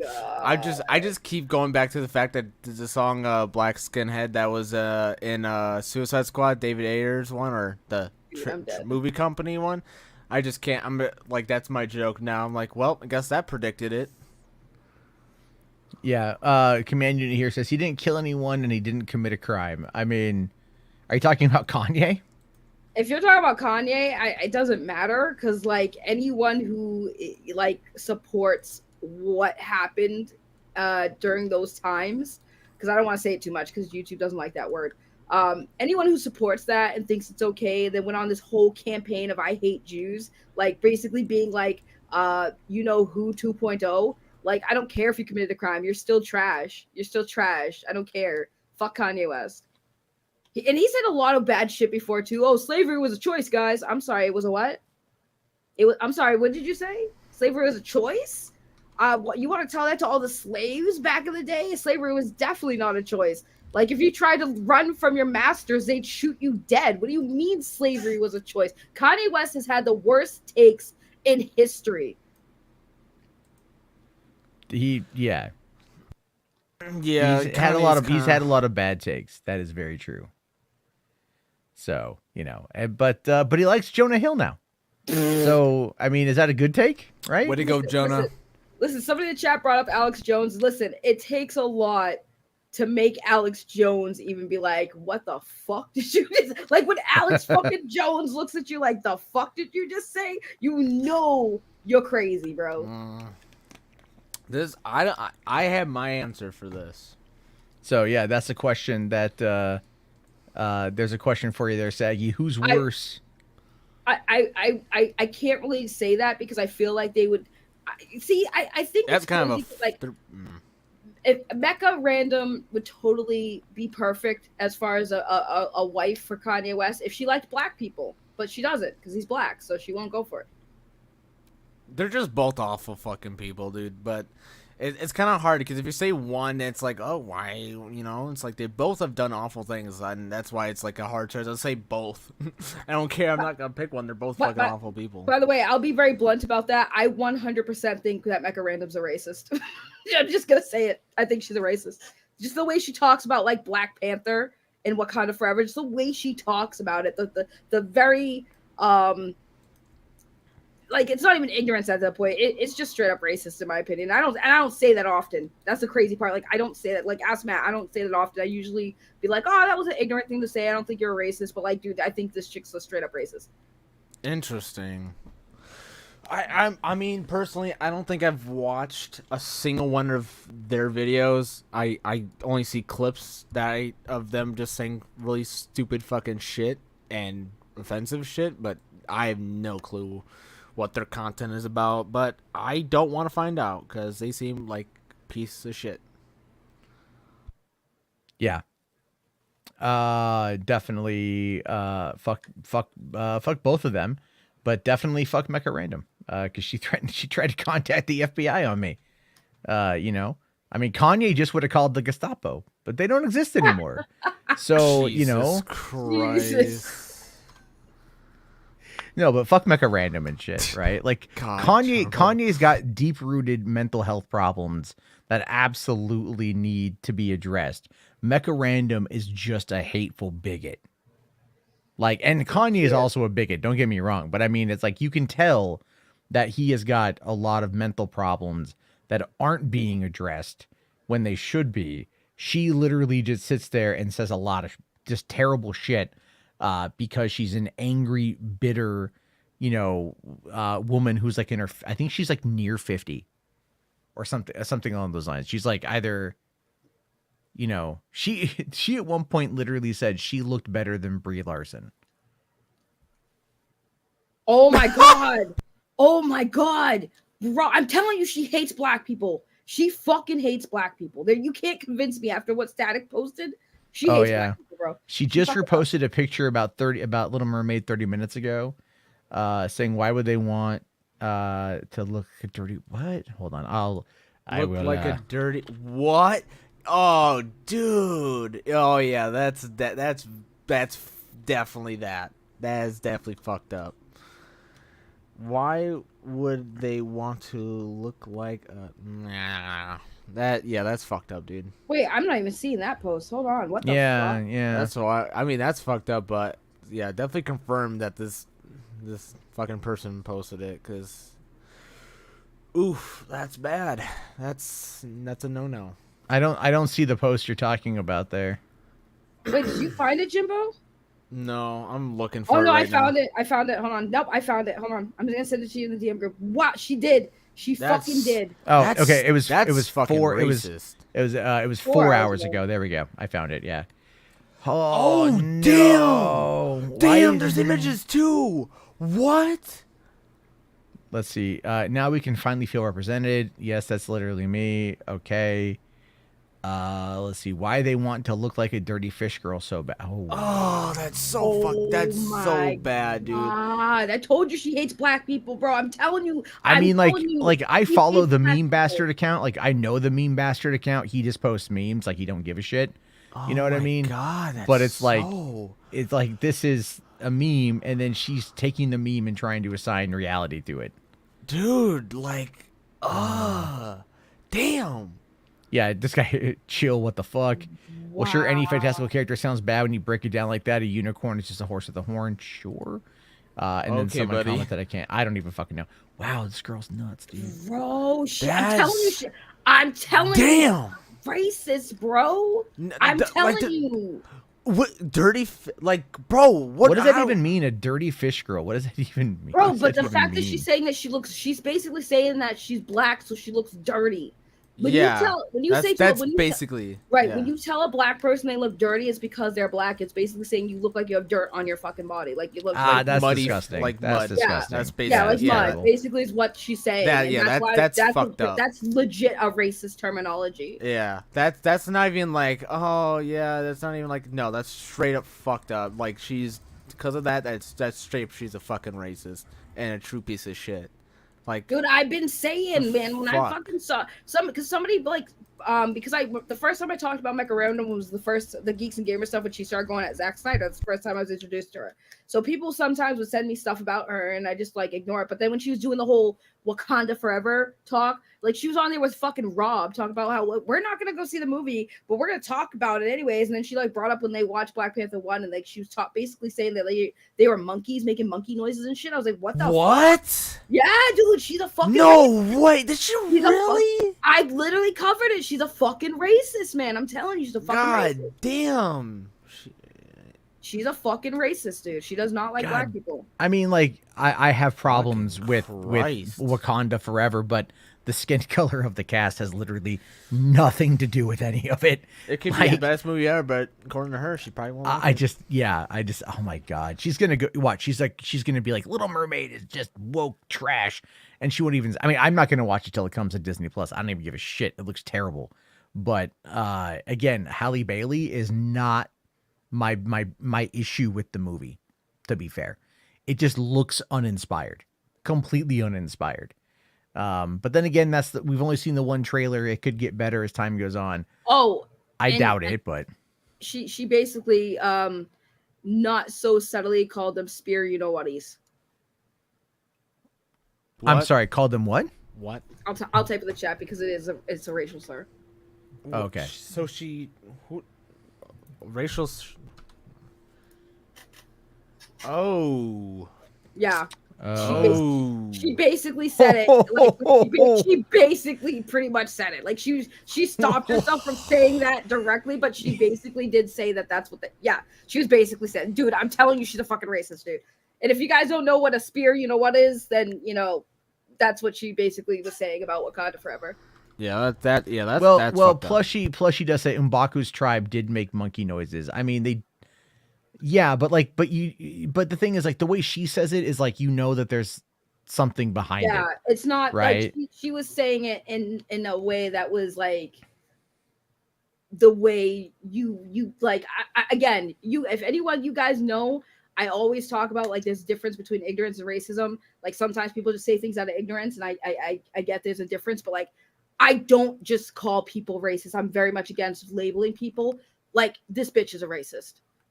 Like there's no doubt. Like repeated offenses, like she clearly has done, and clearly just doesn't care. And especially these Twitter posts, it's like, bro, come on, you can't just be like, oh, it's ignorance. No, she says it's like, bro, you're ignorant. That's ignorant. Right, like she's the type of person, like she hates children and she hates black people, and like she's the type of person, if she saw a child drowning, she'd keep walking. She's just probably upset she'll never own both or either. God damn! God damn! Did you just make that bad joke? Are you serious? She's what? She's clearly a racist. She's probably like they need. Oh god! Oh, sorry. I understood the context of his joke. It took me a minute. Yeah, I was like, no, I'm not. No, I was saying she's probably upset she'll never own one. Yes, because she's a racist. I just realized that. There you go. Yeah, no, I'm not. Yeah. Anyway. But yeah. Oh god. God damn it. God damn it. I almost was like, did he just say what the fuck I think he said? Yeah, but yeah, she's. Wow. No, I didn't say what the fuck you think. I said what the fuck I said, but it wasn't what you think I said. She's just crazy as fuck. I bet you every time there's a one of those issues where the cops beat or kill a black person, she probably fucking cheers, because that's how I'm telling you, she's fucking hates black people. Well, that's probably the only way she can come. Dude, I'm telling you, she fucking knows, because she's dried up. She has a dried up vagina. But no, her ovaries, like she has. I think what her issue is, I think the doctors told her, like, yeah, your eggs are dead.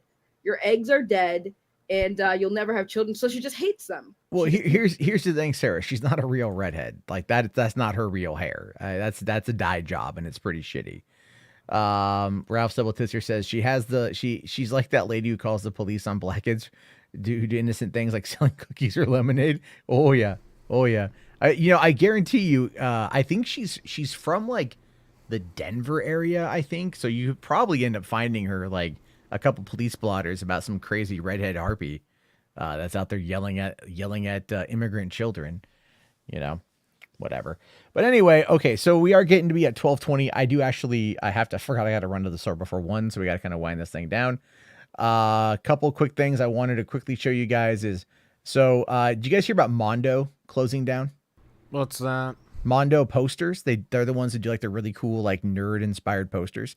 Funko actually bought them a couple of years ago and just announced today that they are basically laying off their entire Mondo posters division and ceasing production. And that's what Mondo is mostly known for. That and like music, they do like, you know, like LPs and stuff. But Mondo is very well loved in like the kitschy film community for like their posters and stuff. So that's really sad. But I kind of, yeah, their Cabin in the Wood poster is dope. Yeah, like there definitely is. Okay. Oh, Keely Chow says Mecha Random now lives in Vegas. That doesn't surprise me. They can have her. She should live in an insane asylum. I mean, that is kind dude, of like and I've heard Vegas now is like a shithole. So and Vegas has always been a shithole. Well, I just heard. That it's just been worse. Well, it's like lives there or whatever. I know people who live in Vegas who enjoy living in Vegas. It's cheaper than living in other places. And there's always a lot to do, you know, but the suburbia of Vegas is one thing. But one of the things, the whole thing going on with the Mondo stuff is I got a little bit bored today. And I was like, after hearing about that, and I'm like, I wonder if one of the reasons why they're getting rid of some of this stuff has a lot to do with the fact that like AI art is kind of taking over in many ways, you know? And it just is. So I actually went on to there today and I asked it, I said, you know, show me Batman overlooking Gotham in like a Mondo style poster inspired by Drew Struzan, who is the one who did like the posters for like Indiana Jones and stuff. And like after some rolls, this is one of the options it gave me, which I think looks pretty fucking wicked, right? This is a good looking image of Batman. It looks like something out of a comic, but this again is something that's created by AI. So then I wanted to fuck around with it a little bit more and ask it, okay, can you do the same thing, but make it something that's 16 by 9, so I could put this as a wallpaper on my phone, and this is what it came up with. And that looks really fucking good. Wait, where do you do this? Because I do this on Discord. I do this, but I'll have to send you the AI one because I did the same thing for Batman, and I have so many. I have like 4. Like, I fuck around with these things on Midjourney. I pay for it. It's like $10 a month to get access to like 200 images. But I just fucked around with this for like a couple minutes today and everything else. And like, I mean, it looks really good, you know, just for what it is. It's just like, okay, I see some flaws, but nothing that's too crazy. Actually, I made it even I made it my wallpaper on my phone and it looks fantastic. So I sent like 3 of the ones I made in AI like this week. So I'm just saying, it's like, this is why if anything is going to start changing on that front, it might be something as a result of this. But again, this is the kind of artwork that's going to be getting made. However, to kind of go back, one thing I want to talk about real quick about the AI stuff, because I know we're bringing it up, is Ryan has talked about, Ryan Hartwell has talked about like impacting other artists. And I know James from Small Screen has talked about that as well. One of the interesting things that happened this week is that Adobe is actually teaming up with Getty and Stock Images and a couple of those other like actual stock images websites to license out their content to be part of their AI. Meaning that if you go into Adobe Firefly, which is going to be the service, and you make images out of that, it will be using content that is licensed, but that will be something that's been given permission. So you won't have to worry about the copyright aspect of it or the ethical aspect of it, because their model is trained on already licensed material. So that's something to consider for where we're going to be going with this. It's crazy. Chrissy Mayer will be in. I don't care about Chrissy Mayer, Keely. I don't. She's God. She's not funny. She's not funny. No, she's not funny, but I'm sorry. I was just playing with I found a free Who's that? website. She's to do AI art. a right winger comedian. She goes on Friday Night Tights and she'll dress up like Grace Randolph and stuff. You know, and it's just like, oh, those are cool looking, Jimbo. But she'll go on there and like dress up like Grace Randolph and like talk a bunch of shit or whatever. I don't know. I don't think she's that funny. She's not. She's absolutely not funny. I haven't laughed at her a single time. I mean, I don't think she's like a horrible person. Like some of her jokes are just like oof, you know, because she's kind of like okay, so people get mad at me about like the thing with her like jokes is she'll go for the hard joke and she'll like kind of gauge the reaction of the audience off of that from what I've seen. and I get that. It's like she's a professional comic. She tours. She goes to gigs and everything else, but it's like she just kind of comes across as just someone who's just waiting for someone to laugh at the shock value of what she says and not actually have a point. But a lot of, I don't know. I kind of do the same thing, I guess.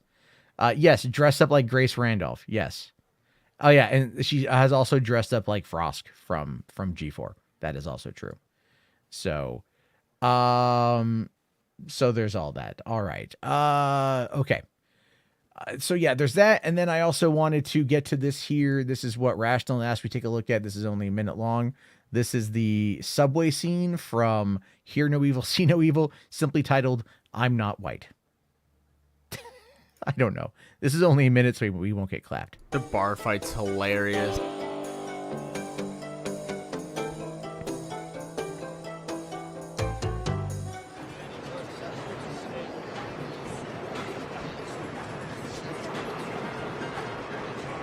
Why do you feel you have to pass for someone with 20/20 vision when you're blind as a bat? I don't feel I have to pass. Yes, you do. It's a sickness in your brain, just like if you were trying to pass for white. You mean I'm not white? Oh, sit down. This is a scandal. What do you mean I'm not white? Why didn't you tell me this before? You're my own sister. Oh, Wally. Goodness gracious, do you know a lot of adjustments have to be made? I have to cancel the swimming lessons. What are the guys at the club going to say? I'm not white. Oh, it feels like it. Ah! Goodness gracious, sis, you're right. Lord. Does Dad know? Does Dad know? Good old Richard Pryor. Hell yeah, man. His comedy is so great. God. Also, the movie, The Toy. God, The Toy was a good one. Yeah, he's just too fucking funny, dude. Okay, so then we also got, lastly, we've got the little, this is the end of it here. This is from Command Unit. This is from the Arma Reforged VFX update. I don't know. It's only minute 30. That will kind of wind us down for the night, so then I can quickly slip out and get to the store. But thank you all. Slip out. So, I fucking knew it. I knew it. What? I said slip out, not put in. God, you just had to make it worse. It's I mean, like, sure, it's Star Wars. It's raining here and it's wet in Washington, so slipperiness Water can is happen. wet. What? Yes, thank you, Bill Nye Science Guy. Really appreciate that. Yeah, you are an absolute benefit to the country. Speaking of Snyder, water wet. Breaking news. Water. Yes. All right. Hold on, here we go. Let's just watch this. I'm Lukáš, and I'm an Enfusion programmer at Bohemia Interactive.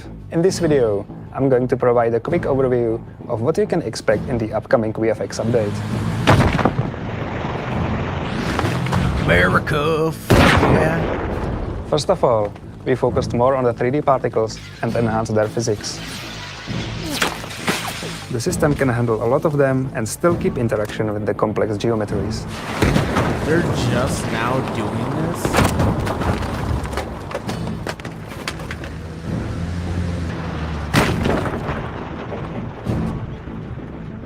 We have introduced VFX lights. It's driven by particle emitters, and thus it can create complex patterns. Another new thing is a customizable particle contact behavior. It can be used for triggering sounds and other particles or any other script code. We are constantly working on particle shading. This time, we've improved algorithm for artificial lights. And that's it. Thank you very much for watching.